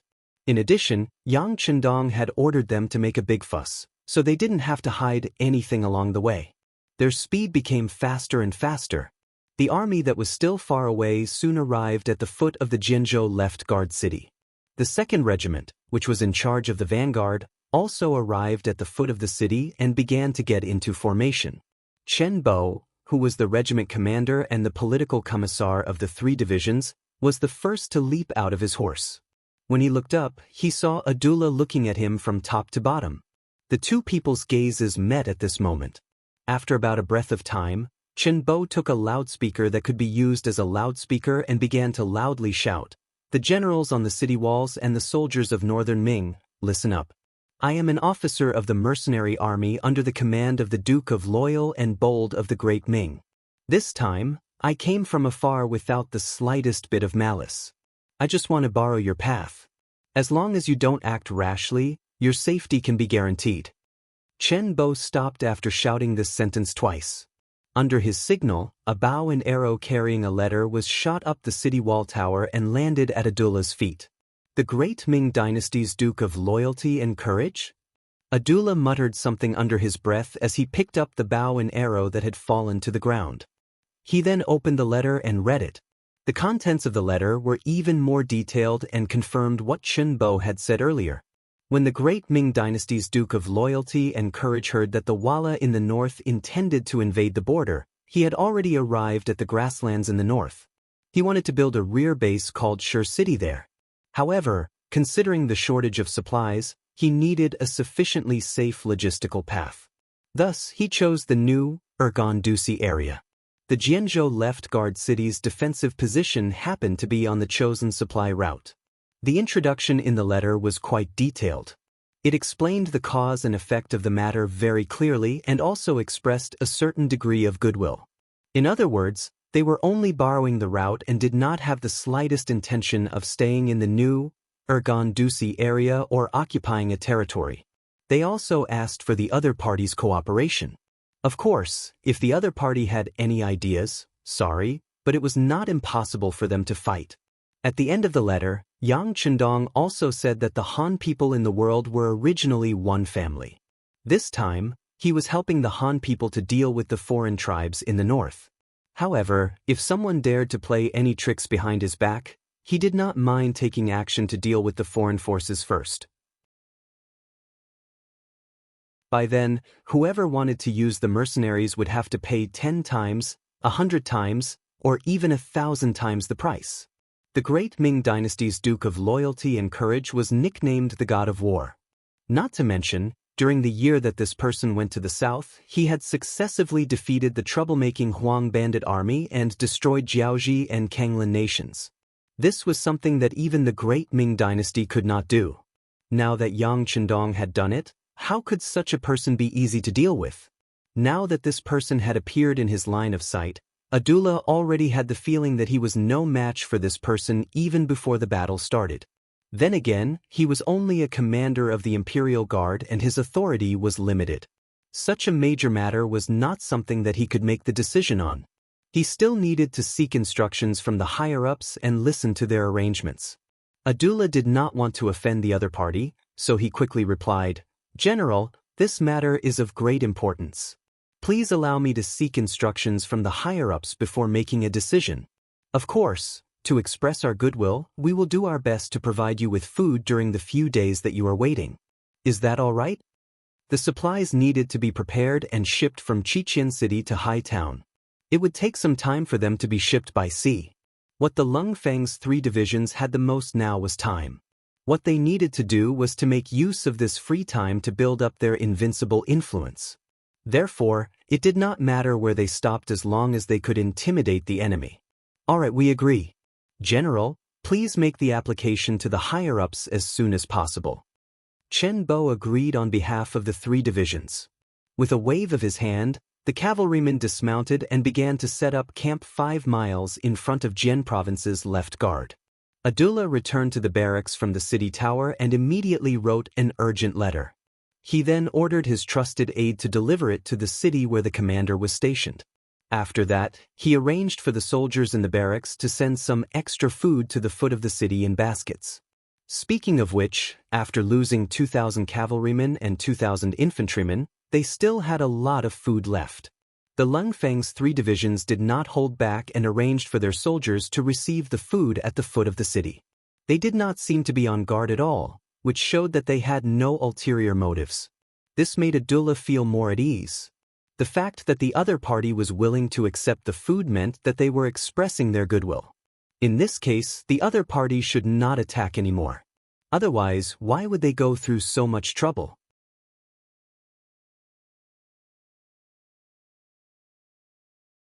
Chapter 699. Food was sent out on time every day, and Abdullah would go up to the city tower to check on the situation. Not only him, but all the soldiers in the guard station were also paying close attention to the army below the city. As time went by, even the Baiming citizens in the city would use their connections to go up to the city tower just to see the army under the Duke of Loyalty's command. Everyone was shocked by what they saw. No one knew if it was intentional or not, but the next morning, the 3 divisions of the Cold Front Division began their military training and drills. The 3 divisions of the Cold Front Division had been expanded after the Battle of Liao River, and some of them were former soldiers of the Baiming Guard Station. They formed the 4th and 5th Battalions of the Cold Front Division with the veterans of the Cold Front Division. In other words, the 4th and 5th battalions of the 1st, 2nd, and 3rd regiments were all recruit battalions, and their combat strength was relatively weak. However, this was only in comparison. If they were to fight against the Nuzan cavalry, they would not lose out. There were a total of 6 battalions, and because they were newly formed, their combat strength was not up to the overall standard of the Cold Front Division. In order to let them catch up in time, Division Commander Wu Sheng and Political Commissar Chen Bo purposely increased the intensity and standard of their training. Now that they had time to stay below the city, of course they would not abandon their training. Not only that, they also increased the intensity of their training. Every day at dawn, the soldiers of the 6 battalions would get out of bed, run a few laps around the camp, and only stop when they had covered a distance of 10 kilometers. Then, they would practice slashing with their swords, and each person would slash at least 200 times. When they were done, it was time for breakfast. Only then did the soldiers have half an hour to rest. After breakfast, the training continued. Each person would slash 200 times, and then it was target practice. Of course, considering the amount of ammunition they had, it was impossible for them to use live ammunition right away. First, they had to practice various postures. For example, one person would have to practice for 2 hours to raise the gun. They also had to hang a heavy stone under the butt of the gun to practice their stability and so on. In the afternoon, it was time for cavalry training. Getting on the horse to slash, getting on the horse to raise the spear, and so on. At night, there would be an hour of sparring practice. The warriors would put on all kinds of armor and then fight with wooden sabers. It was common for them to bleed and get injured. After an hour, it would be a day and a half of rest and study time. At least half an hour of learning, including various maps, hand gestures, and other skills, before they could sleep for the day. At this time, the soldiers would start snoring after entering their tents. There were even sounds of teeth grinding, farting, and so on. However, no one blamed the other comrades because everyone was very tired. It could be said that they fell asleep as soon as they touched the pillow. Again and again, every day was the same training. All of this fell into the eyes of the Baiming army generals and common people on the city gate tower. Abdullah had sighed in his heart more than once. This is a strong army. Their training methods are very scientific. They definitely won't be able to stop such an army. Not to mention that he only had a little over 1,000 infantrymen. Even if he was given 10,000 or 50,000 men, he would not think that he could defeat such a powerful enemy. Hopefully, Shangguan will agree to open up a path for them. It's definitely a nightmare to be enemies with such people. General Abdullah sighed in his heart as he anxiously waited for Shangguan's reply. This wait lasted for 10 days. Finally, a cavalry scout came from afar with a letter in his arms. It represented the attitude of the new Ergon city toward the mercenaries. Whether they would fight or cooperate, the result would be clear soon. Abdullah received the letter from the scout with a nervous heart. He opened it silently. His expression changed rapidly. His brows were furrowed and relaxed at times. The letter was written by the city's commander, Song Quan. According to the letter, the embroidered uniform guard had already determined that the 5-star army was part of the mercenaries. In other words, the horse robbery that happened here, including the Liao River incident, should be the work of the mercenaries. Come to think of it, this was probably the only army in the world that could eliminate more than 10,000 enemies without leaving any traces or evidence behind. The letter also said that since the mercenaries provoked them first, it would not be a problem for them to retaliate appropriately. Considering the strength of the mercenaries, the lack of orders from the higher-ups, and the fact that Yang Chendong was a loyal duke recognized by the great Ming dynasty, they only needed to retaliate appropriately and did not need to go all out. Abdullah heaved a sigh of relief when he read this. He no longer considered what the mercenaries had done to them. His observations over the past few days told him that the mercenaries were not to be trifled with, not at all. The contents of the letter made Abdullah feel even more relieved. Considering the current situation of the Jian province left guard, the higher-ups would not send them into battle personally.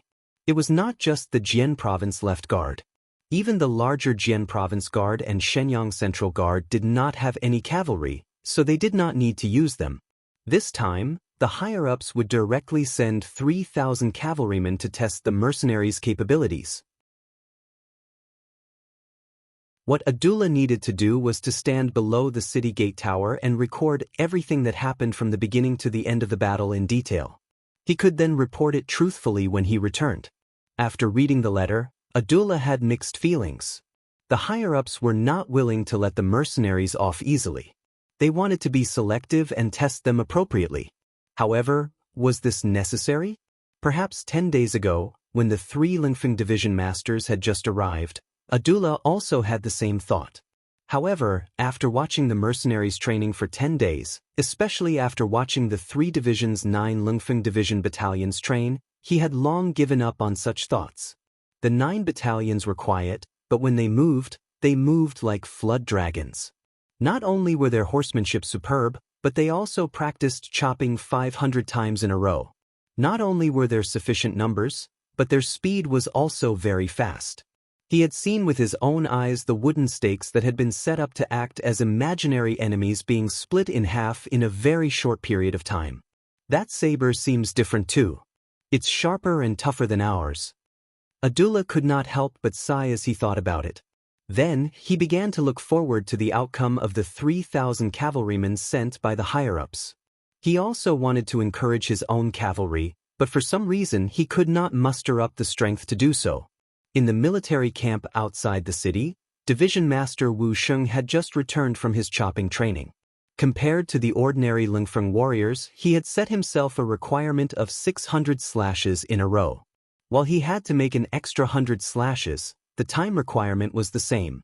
In other words, if the warriors could make 500 slashes in the same amount of time, he would have to make 600 slashes to qualify. As the Lingfeng warriors' military quality continued to improve, as the division master, Wu Sheng's expectations of himself became higher and higher. He returned covered in sweat. As soon as he received a towel from the correspondent, Political Commissar Chen Bo appeared in front of him. Division Master, the Baiming division has already sent someone back to the city. They should have received some news. However, the other party has no intention of contacting us. It seems like the news is not necessarily good. I'm afraid we'll have to fight. The moment Chen Bo entered the room, he took a towel from the correspondent behind him and wiped his face. It was obvious that he was also covered in sweat. It was obvious that he had just finished his training. Let's fight then. If we don't fight, some people won't know how powerful we are. The warriors below have been holding back for a long time. It's a good opportunity for them to vent their frustrations, Wu Sheng said nonchalantly. His face was filled with fighting spirit and confidence. All right, let's wait and see. Chen Bo said unhurriedly. In their eyes, the Baiming division's cavalrymen were nothing. Even though they knew that a big battle was coming, they were not nervous at all. They did not even need to prepare. This was because the 3 divisions of the Lingfeng division had always been on the first level of combat readiness. They were ready to fight at any time. Being unprepared was the best preparation. This was a strong confidence in one's own strength. 3 days later, in the morning, from the northeast of the 3 divisions barracks, a cavalry troop that seemed to cover the sky and earth came from afar. They left a trail of dust behind them. They're here. Division Commander Wu Sheng and Political Commissar Chen Bo, who were still instructing the troops to practice shooting, immediately reacted. The troops immediately gathered, mounted their horses, and carried their swords. They were eager to fight. As soon as the troops gathered, a scout rushed back and rushed in front of the division commander and political commissar. Reporting to the chief. It's the Baiming division's cavalrymen. There are about 3,000 of them. 3,000? After hearing this, Wu Sheng shook his head with some disinterest. 3,000 is really too little. That's right. It's a little too little. This time, even political commissar Chen Bo agreed. However, they did not know that if their opponents heard these words, they would be enraged. They had seen people look down on others, but they had never seen people look down on others like this. The 2 division commanders looked at each other and smiled helplessly. They said at the same time, "Who do you think we should send?" They said the words at the same time. Then, the 2 looked at each other and smiled. They were prepared to fight personally, but the enemy only had 3,000 men. To be honest, it was too little. It was so little that they were embarrassed to fight with their subordinates. They both understood each other's thoughts.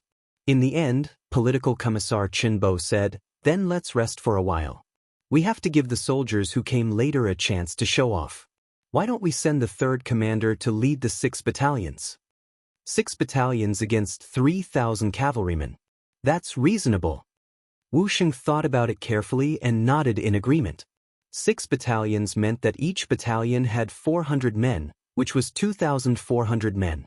Although these people were not enough to deal with the enemy's 3,000 cavalrymen, to Lung Feng, this was already bullying. The 6 battalions were formed later, so their overall strength was slightly weaker. If it was the elite Cold Front Division, 3 battalions would be enough.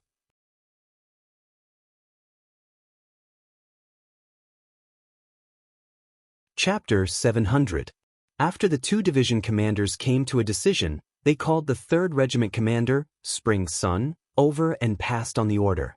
Regiment Commander Spring, this performance will directly affect whether our supply route will be smooth in the future. It will directly affect the future plans of the 6th Young Master. This is extremely important. Are you confident that you can complete this mission?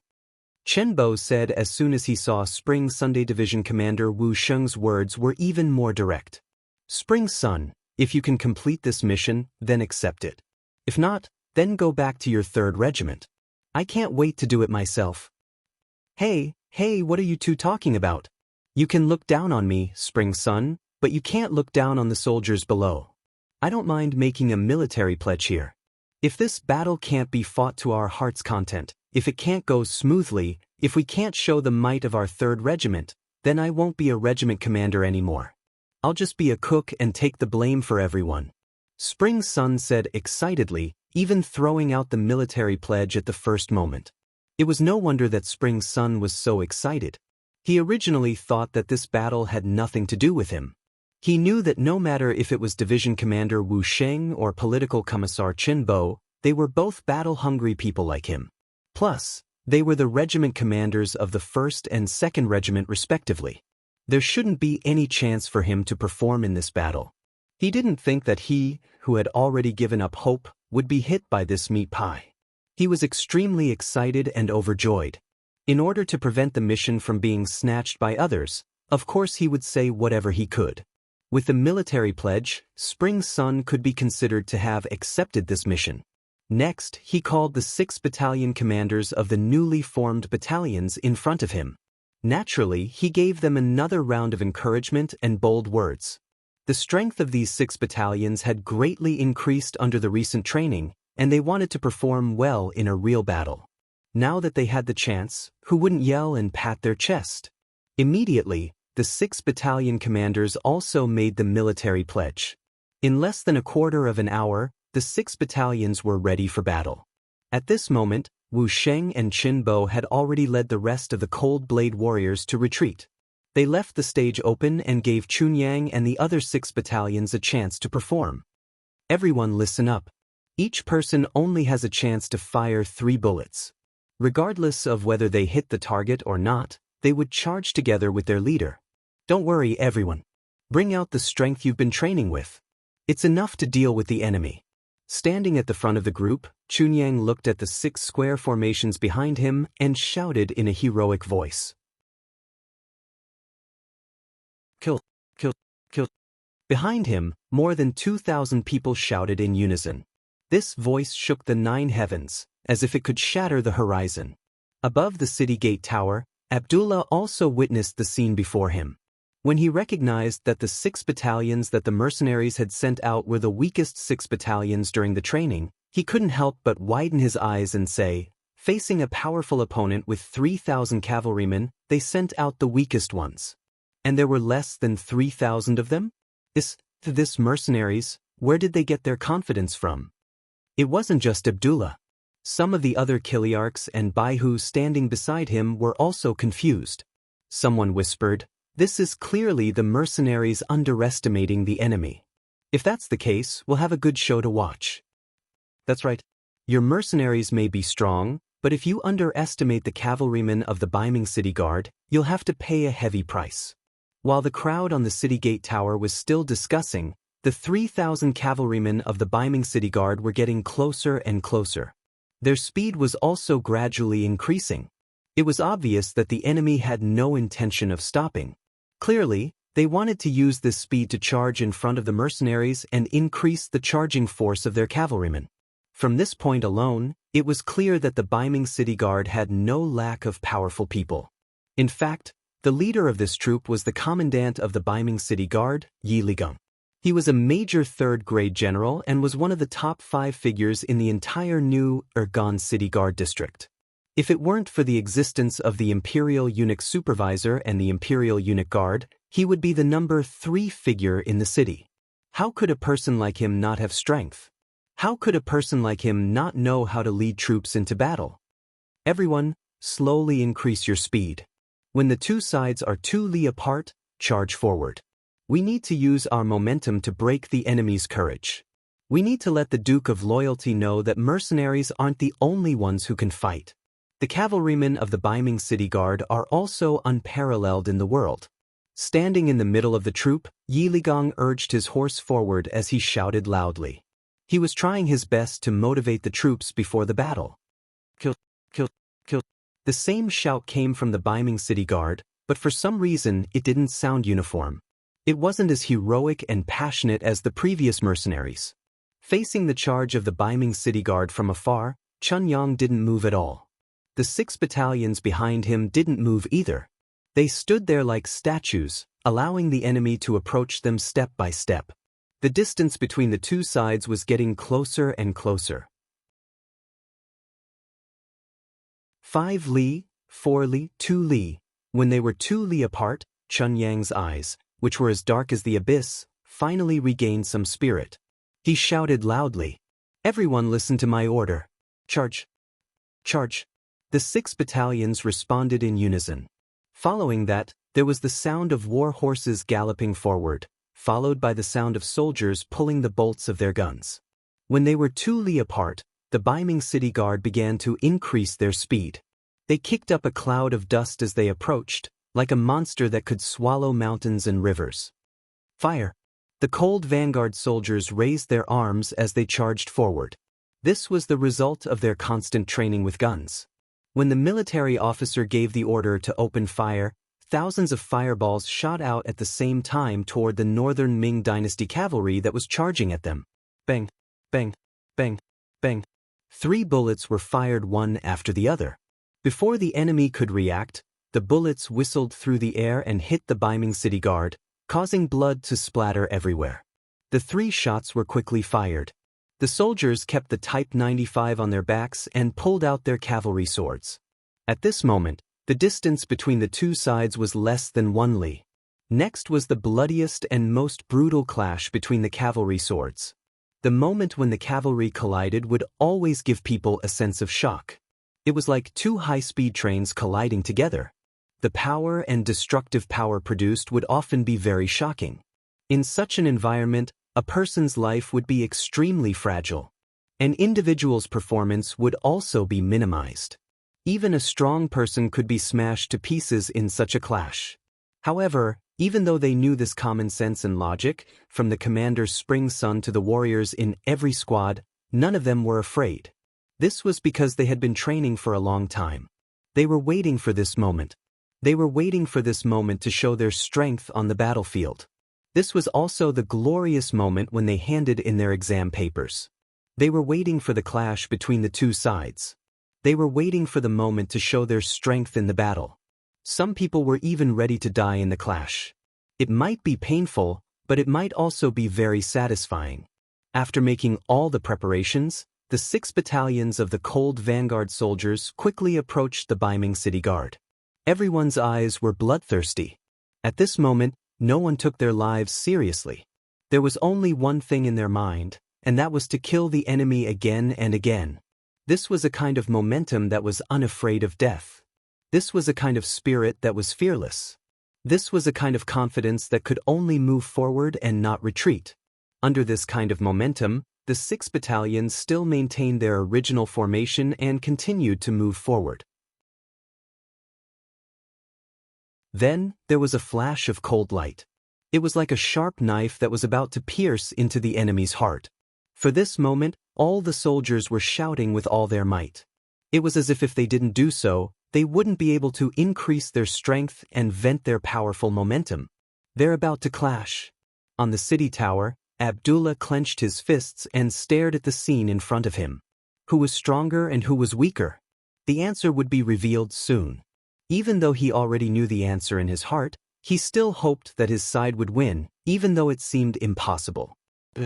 It was indeed impossible. Just as the two sides were about to collide and were less than 300 meters away from each other, a shocking scene occurred. Like dominoes, the Baiming city guard fell from their horses one after another. In the blink of an eye, over 1,000 men had fallen from their horses. The sudden turn of events caused the originally ambitious General Yi Ligong to turn pale with fright. He suddenly thought of the gunshots he had heard before. Could it be that all of this had happened because of that? Although the new city guard was located in a remote area, they knew that the mercenaries had continuous fire guns. However, that was all they knew. They knew that the Great Ming Dynasty also had firearms and the Divine Arms Battalion, so they didn't think much of it. It was the same for Yi Ligong when he heard the gunshots just now. He had tried firing firearms on horseback before. When the horses were still, they were still somewhat accurate. However, once the horses moved, they would be firing randomly. The effectiveness of the firearms was very limited. It was precisely because of this experience that he didn't think much of the gunshots. However, he suddenly understood that his brothers who suddenly fell from their horses must have been hit by the firearms. But how could there be so many of them? Yes, there were too many of them. Nearly half of the 3,000 cavalrymen died before they could even get close to the enemy. However, this was not the most important thing. The most important thing was that the casualties were all soldiers, but the war horses were fine. What did this mean?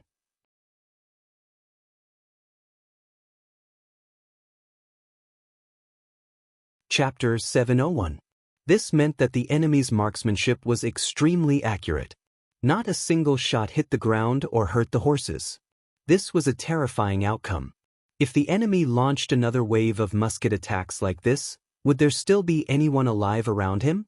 Even if he did, would he be able to survive? At this moment, Yi Ligong was terrified. He instinctively pulled on the reins. He wanted to see what would happen. He did not want to lose his life here. There were quite a few people who had the same thoughts as Yi Ligong. They intentionally slowed down and watched as some of their companions charged into the mercenary camp. Boom!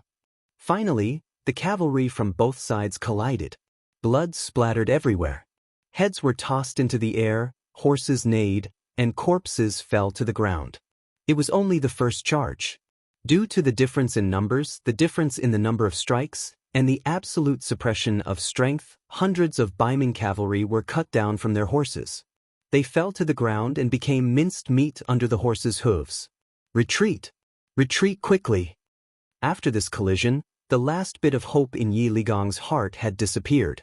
Seeing his subordinates being chopped into minced meat the moment they entered the enemy's formation, he, who had already stopped his horse, turned around and fled without any hesitation or politeness.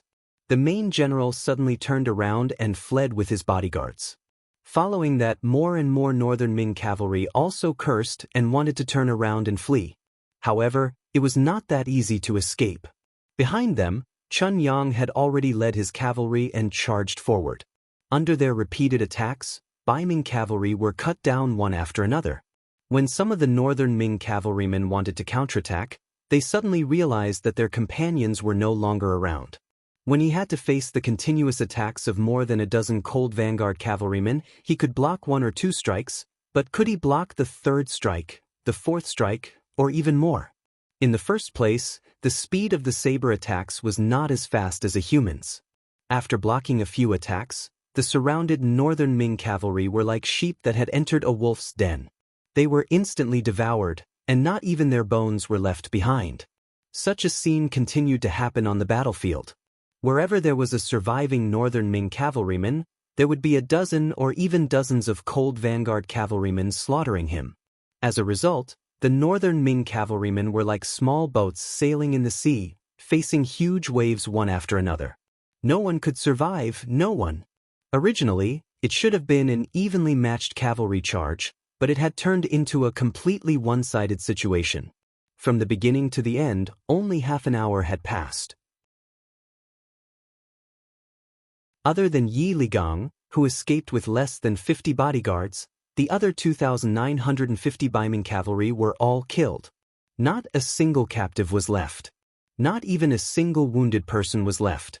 Of course, this was because Lung Feng wanted to establish his dominance, but at the same time, it was also because the 6 battalions were too eager to prove their worth. That was why they didn't hold back and killed with all their might, resulting in this outcome. Tabulate the battle results. Spring Sun was covered in blood. He had killed more than 4 Baiming cavalry. Although it wasn't as many as he had expected, he had no choice. He had killed too many people with his muskets. It was already good enough that he was able to get 4. Without any enemies, he began to tabulate the battle results. He wanted to see how many casualties he had suffered. 13 of my battalion died. 7 are wounded. 16 of my battalion are wounded. No wounded. 12 of my brothers died. 2 are wounded. 13 of my brothers died. No wounded. 7 of my battalion died. 4 wounded. All of them are lightly wounded. My battalion. The battle results were quickly tabulated. Spring Sun nodded to show that he understood.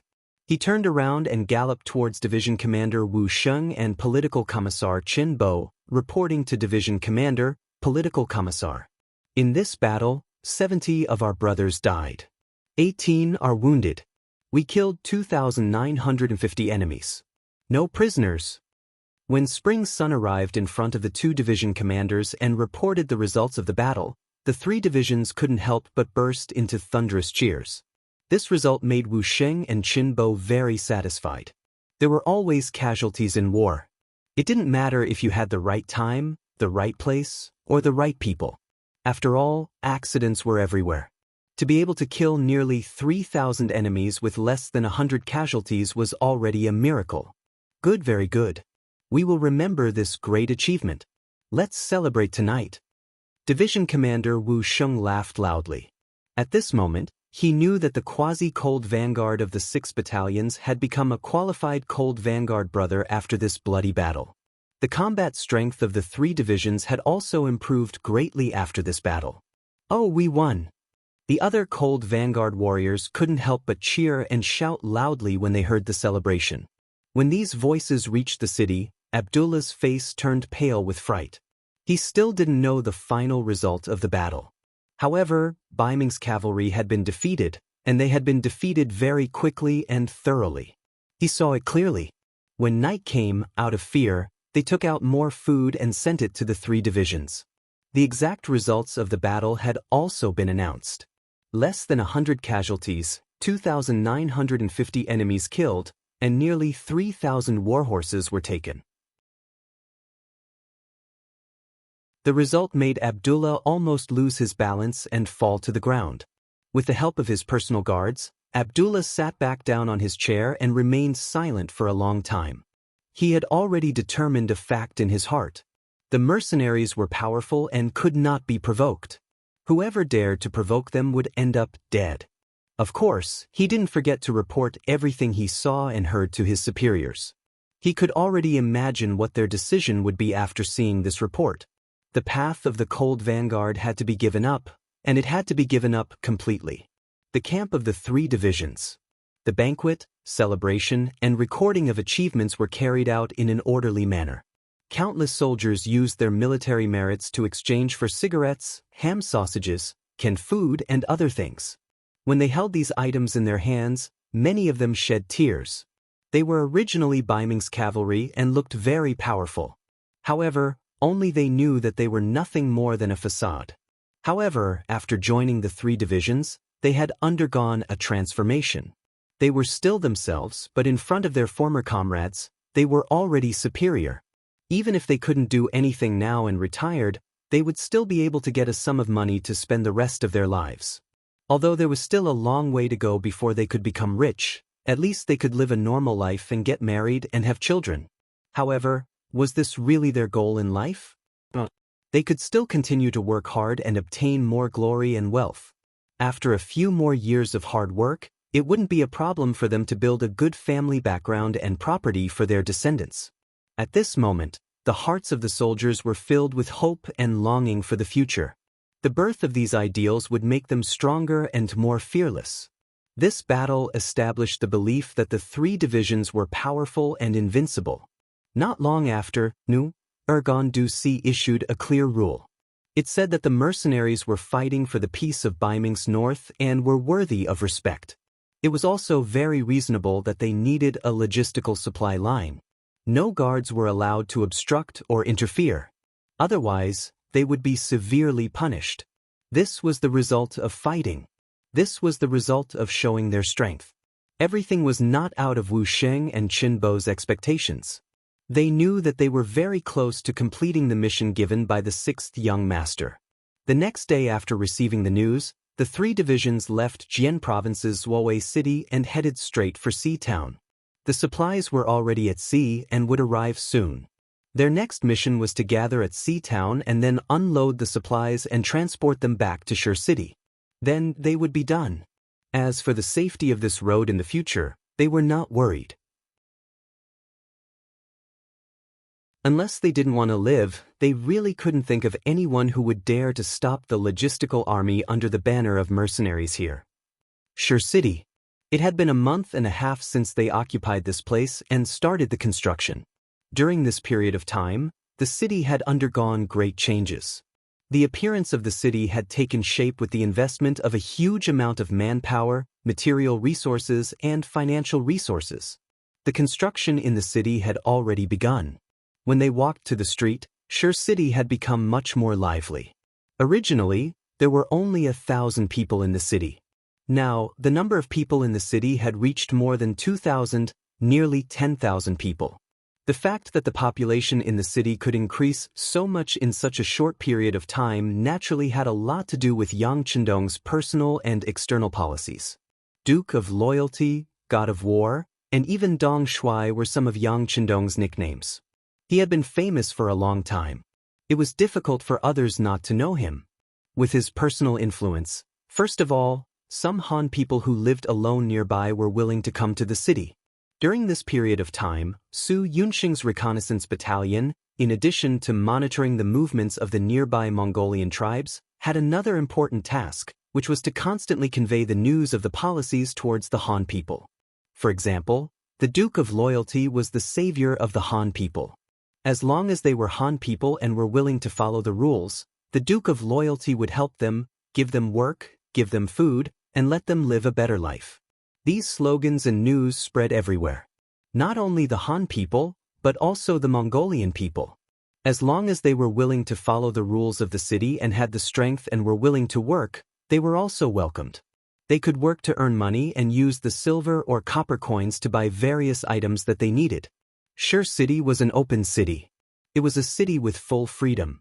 It was a city that pursued fairness and reasonableness. As long as you were willing to come and follow the rules here, you would become a welcome person. Here, as long as you put in effort, you would be rewarded. It was very fair. There was no oppression or oppression. Your things were yours. You didn't have to worry that everything would be gone when you woke up.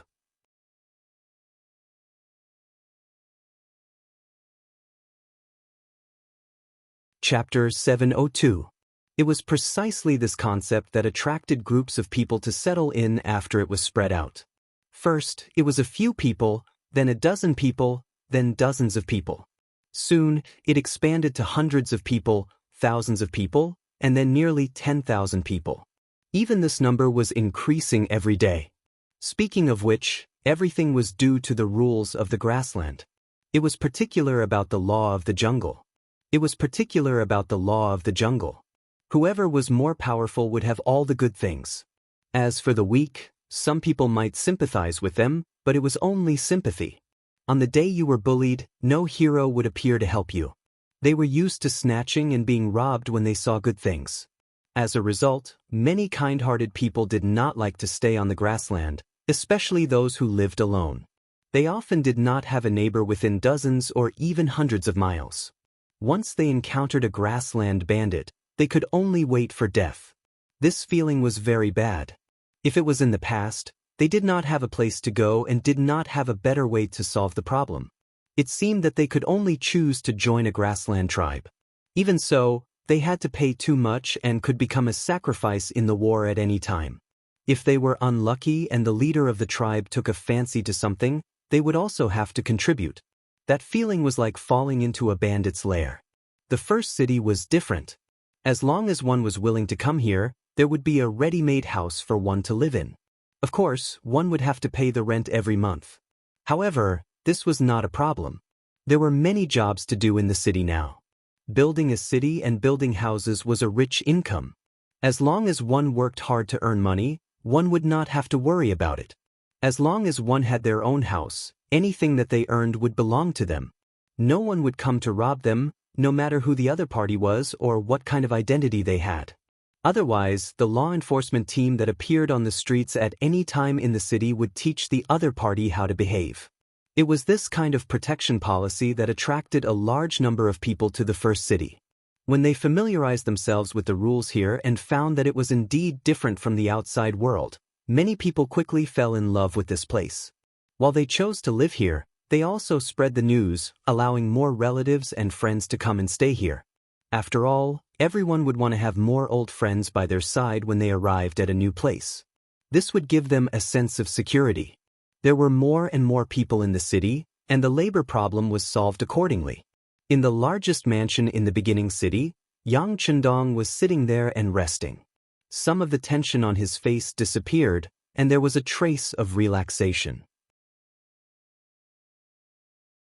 This was a newly built backyard. There was a large pond and even a rockery. To be able to have such things in the prairie city could only be described as extravagant. However, no one thought that this was wrong. The sixth young master had done so much for everyone. Was it wrong for him to want a better environment and conditions to rest? No one should even think of shaking Yang Chendong's position in the army or speaking ill of him. Otherwise, he would be beaten up so badly that even his mother wouldn't be able to recognize him. Sitting in the garden to rest, Yang Chendong did not forget to look at the information in his hand. It seemed like a while had passed, but it also seemed like a long time had passed. He lifted his head and looked at Tiger's Mane, who was at the side, and asked, "This is the data from this morning. It says that the number of people in the city has exceeded 10,000? Yes, the statistics were out last night. The number of people is about 10,300. Hee, compared to the 9,800 people from the day before, there are 500 more people now. This number should increase today. Young master, you're amazing." Tiger's Mane could not help but give him a thumbs up when he mentioned this. When the city was first built, the city was so vast, and it was not that no one had discussed it before. They thought that this was a grassland after all, and it was different from the Central Plains. It was normal to not see a single family for dozens of miles. In such a place, building a city was originally a very extravagant thing, let alone building such a big city. Looking at the sixth young master's meaning, the beginning city could accommodate 500,000 people. This was indeed a very frightening number. Even the Mongolian tribes who had lived here for generations did not dare to think about it. They could not see that the sixth young master could do it. Some people even thought that this was the first time that the sixth young master had made a wrong judgment. The development of the facts was indeed not satisfactory at the beginning. Although the reconnaissance camp had released a lot of information, it was still very limited that it could attract people. In the first few days, they did not see anyone coming here, let alone living here. However, the situation slowly changed. From a few people who came in a day at the beginning, to more than 10 people, and then to a few hundred people now. The number of people in the city began to increase. More importantly, almost none of the people who came here had walked here before, and that was the most important thing. It was not easy to attract people here, but the most important thing was how to attract people to not leave after they came here. Now it seemed that the sixth young master had done a very good job. The people below could not help but sigh again. The sixth young master was the sixth young master. His vision of things was not comparable to that of ordinary people. Tiger's mane naturally had never questioned Yang Chendong. On the contrary, he had a kind of blind worship. In his opinion, as long as it was the sixth young master's words, it must be the truth. As long as it was the sixth young master's words, it must be incomparably correct. However, he could not stop the people below him from talking. Now that he had used facts to slap some people in the face, he naturally felt honored and happy. Looking at Tiger's mane's sincere and happy smile, Yang Chendong, who was infected, also laughed. Then, as if he had thought of something, he asked, "By the way, why are you always in front of me recently? Don't you still have to lead the independent regiment? I have Yang Er here. If you have something to do, you can do it yourself." Young Master, the independent regiment's combat power has improved a lot. Now, when we have nothing to do, we will compete with the Jurchen cavalry regiment. Although we can't win, if we can use firearms, I guarantee that we can destroy the other party in minutes. Besides, with Deputy Regiment Commander Xen Honghai watching over there, I am very relieved. Tiger's mane was reserved and smiled proudly. Is the independent regiment that powerful? This was the first time Yang Chendong heard of it. The main reason was that he had been focusing his energy on building the city recently. Although he had a lot of people under him this time, and many of them were smart and capable, there was really no better person to manage the affairs of the city. Those people were all martial artists. When it came to war, their eyes were wide open, but when it came to managing the city, they instantly wilted. He did not know whether to laugh or cry. He had no choice but to do it himself. After all, a person's energy was limited. If he was busy with government affairs, he would not be able to care about the army. Now that he heard Tiger's mane say that the independent regiment's combat power had greatly improved, he was interested. He asked about the Jurchen Cavalry Regiment and the strengthening of the 1st and 2nd Cavalry Regiment. According to Hu Mang, the combat strength of these 4 regiments was increasing every day. In order to achieve more military merits, they would seize the opportunity to train whenever they had the chance. Moreover, it was the kind of training that everyone was willing to do. When they had nothing to do, the 4 regiments would also practice against each other, and the improvement of their combat power was much faster. It is a good thing that you all can take the initiative to think of ways to improve your combat power. This is positive and should be encouraged. Yang Chendong was very happy after hearing this. However, after saying this, he quickly changed his tone and said, "Be prepared for danger in times of peace. Soldiers of my generation must have this kind of awareness. When facing any possible war, we must be able to maintain the best state of mind at all times. Once a war breaks out, with a command to gather, we will be able to fight against the enemy. We must win, and we must do so at the smallest cost. Young Master, will there really be people coming to find trouble with us? It has already been 1.5 months, and I don't see anyone having any ideas about us." When it came to war, Tiger's mane was interested and his voice became louder. There will be," Yang Chendong said with certainty. If the establishment of the first city did not attract the attention of some of the surrounding forces, it attracted many people to move in with its powerful attraction. This was indeed something that some people did not want to see. On the grassland, it could be said that everything was lacking, so much so that the population was also a hot commodity. When 2 tribes fought, the winning side would often plunder all the population of the losing side in order to strengthen their own strength. The appearance of the first city had taken in all the individual households. With this, it could be said that it had touched everyone's interests, and this was the fuse of the war. Force was the most direct way to solve the conflict of interests. According to Yang Chendong's thoughts, there were probably already many enemies who could not hold back. It was just that the mercenaries and his reputation were too big, and no one wanted to be the one to stand out. However, as the first city grew stronger, it was obvious that these forces would eventually not be able to hold back, and the war should be coming. Just as Yang Chendong and Hu Mang were chatting, a large cavalry team was setting up camp and resting at a place 500 kilometers away from the first city, near a mountain and a river. If the people from the reconnaissance camp could get close to observe, they would naturally find an old acquaintance here. He was Haruruochu, who had suffered a loss in Yang Chendong's hands. That's right, this was the camp of Haruruochu's father, Agar Dorji. Originally, he followed his elder brother to expand the Tatar forces, but he could not resist the temptation and finally conspired with the leader of the Walla, Yeshen, to assassinate his elder brother. Who would have thought that the plan would not be as fast as the changes? In the end, he did not kill his elder brother and had no choice but to escape. Now, he had become a rootless tree floating on the grassland. Agar Dorji was still a man of his own ideas. When he rebelled, he brought a total of 50,000 cavalry, which made him a powerful force on the grassland. No one dared to look down on him, and no one dared to casually find trouble with him. This made him comfortable for a while.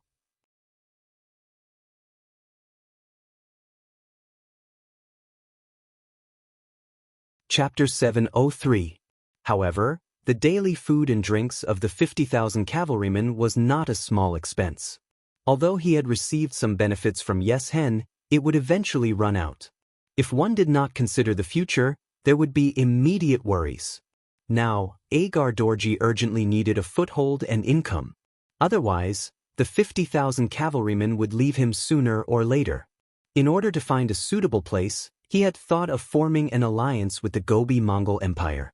He wanted to let his son marry Princess Tuoya and strengthen the relationship between the two sides through marriage. Unfortunately, his son Hararuo was too ugly. He was so ugly that Tuoya did not like him at all. In addition, Sudor Khan was not very courageous and was afraid that he would swallow up the other side, so the marriage did not happen. Not only that, but because of the battle with the 5-star army, he lost 5,000 cavalrymen and a general like Lumik. For this matter, Agar Dorji scolded his son and even gave him 2 horsewhips as punishment. Then, he naturally thought of finding trouble with the 5-star army. Since they beat him, they should be prepared to be beaten back. But he never thought that the 5-star army would suddenly become a mercenary army. This made Agar Dorji think of giving up. The reputation of a mercenary army and a war god was too big. In the grasslands, Yeshen's strength was obviously the strongest. Especially since he had done business with Baiming a while ago, who knew how many rare goods were shipped to the grasslands through his hands. These goods had become sought-after goods in the eyes of the grasslands nobles. He had made a lot of money. With money, there was naturally a greater opportunity to increase his strength. It could only be said that Yeshen was stronger than before. He even had a faint sense of superiority. His strength made Yeshen somewhat dizzy. He actually wanted to find trouble with Baiming again, wanting to use the war to plunder and strengthen himself.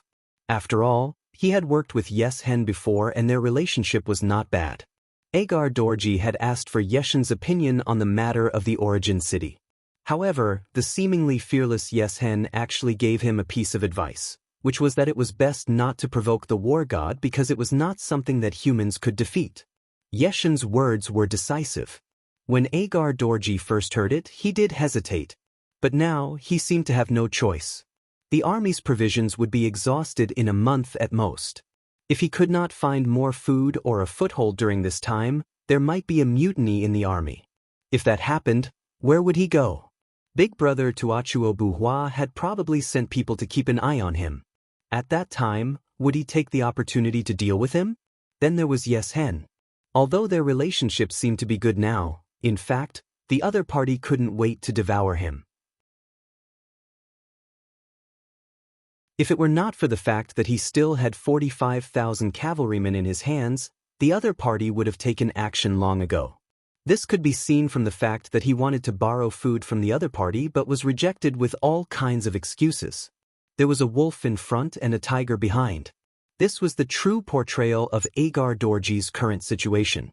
Reality also forced him to set his sights on the origin city. The scouts he sent out had already gathered enough information. There were mercenaries and a lot of silver in the origin city. It was said that the Han people and Mongols who worked there could earn a lot of silver every day. How much money does this Duke of Loyalty have?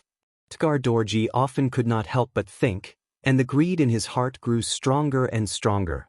Someone once said that when the benefits reached 10 times, it was enough to make many people forget about life and death and take risks.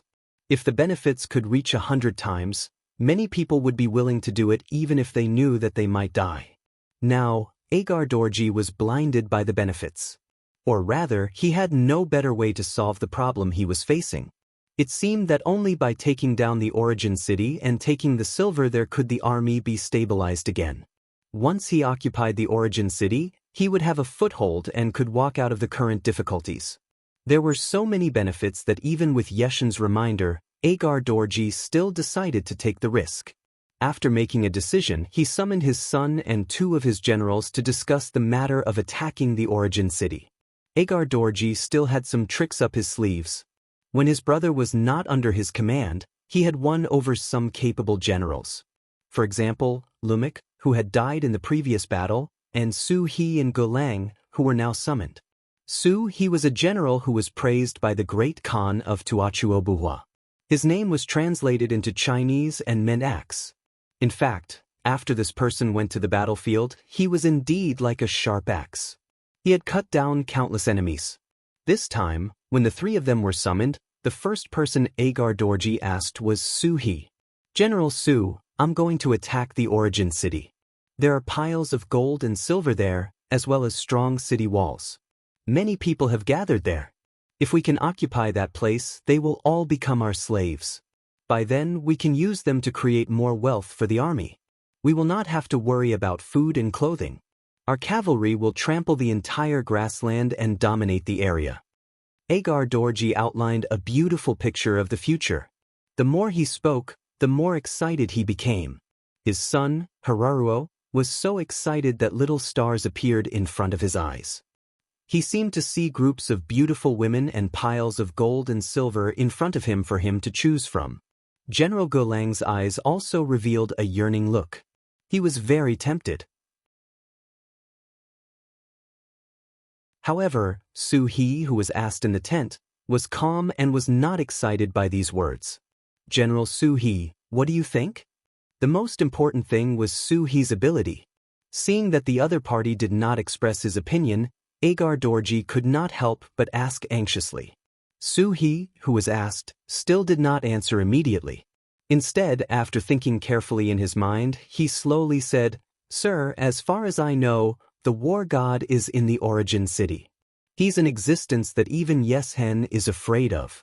Can we go and find trouble with him? Why not? We've already asked around. The war god only has less than 15,000 cavalrymen under him.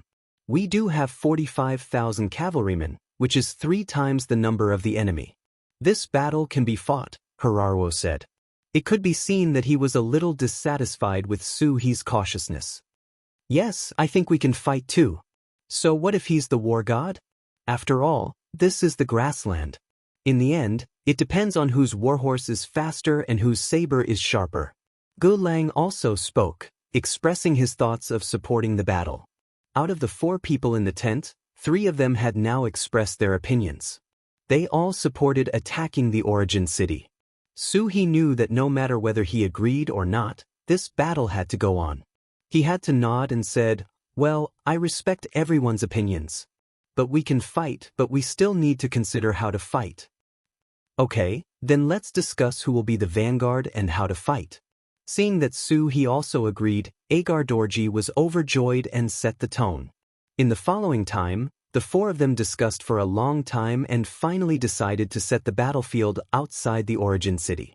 After all, they were all cavalrymen, and siege warfare was not their forte. If the battlefield could be set in the vast grassland, they would have a higher chance of winning. Whether it was out of greed or helplessness, Agar Dorji finally decided to take action.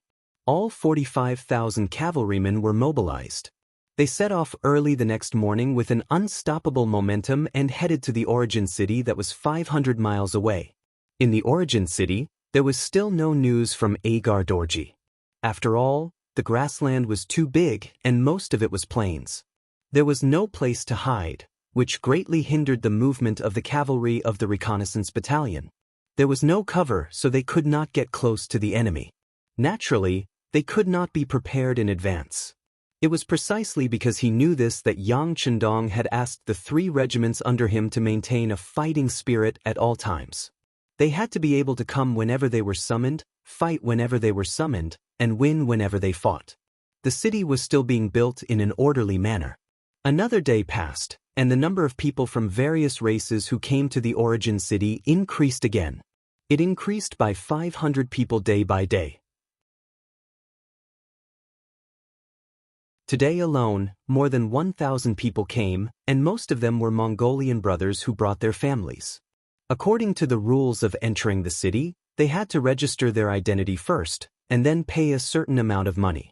After that, they would be arranged to use a house for a month. Finally, different jobs would be arranged according to each person's different conditions. You must carefully screen the body of the person who comes. You must not let a factor of stability appear in the city. Yang Chendong walked on the streets of the origin city. Beside him were Tiger's Mane, Beta Persei, and a group of people who were protecting him. Walking in the crowd, the 6th young master spoke from time to time about some things to pay attention to. Yes, we have special people doing the relevant work. Not only do people need to report their real names, but they also need to report the place where they used to live. We have people who will investigate this afterwards. Although I dare not say that there is no problem 100%, for those who have doubts, we have focused on monitoring. Tiger's Mane kept nodding as he reported his work. That's the way it should be. Don't let a piece of rat poop spoil the pot of soup. We can also fully mobilize the people and let them take the initiative to expose those who have bad intentions or have strange behavior. We can give them a certain amount of rewards appropriately. In this way, unless they can pretend to be the same person, they can't escape everyone's eyes. Also, if we can confirm that they are spies sent by other forces, we can also allow them to come in and sneak in. However, they can't live here. We have to let others know of our strength so that they will be afraid. Yang Chendong also nodded with a smile and gave his own experience and opinions. You're tuning in to the Wang Lin's Journey YouTube channel. Don't forget to subscribe and join us on this journey to catch the most captivating stories.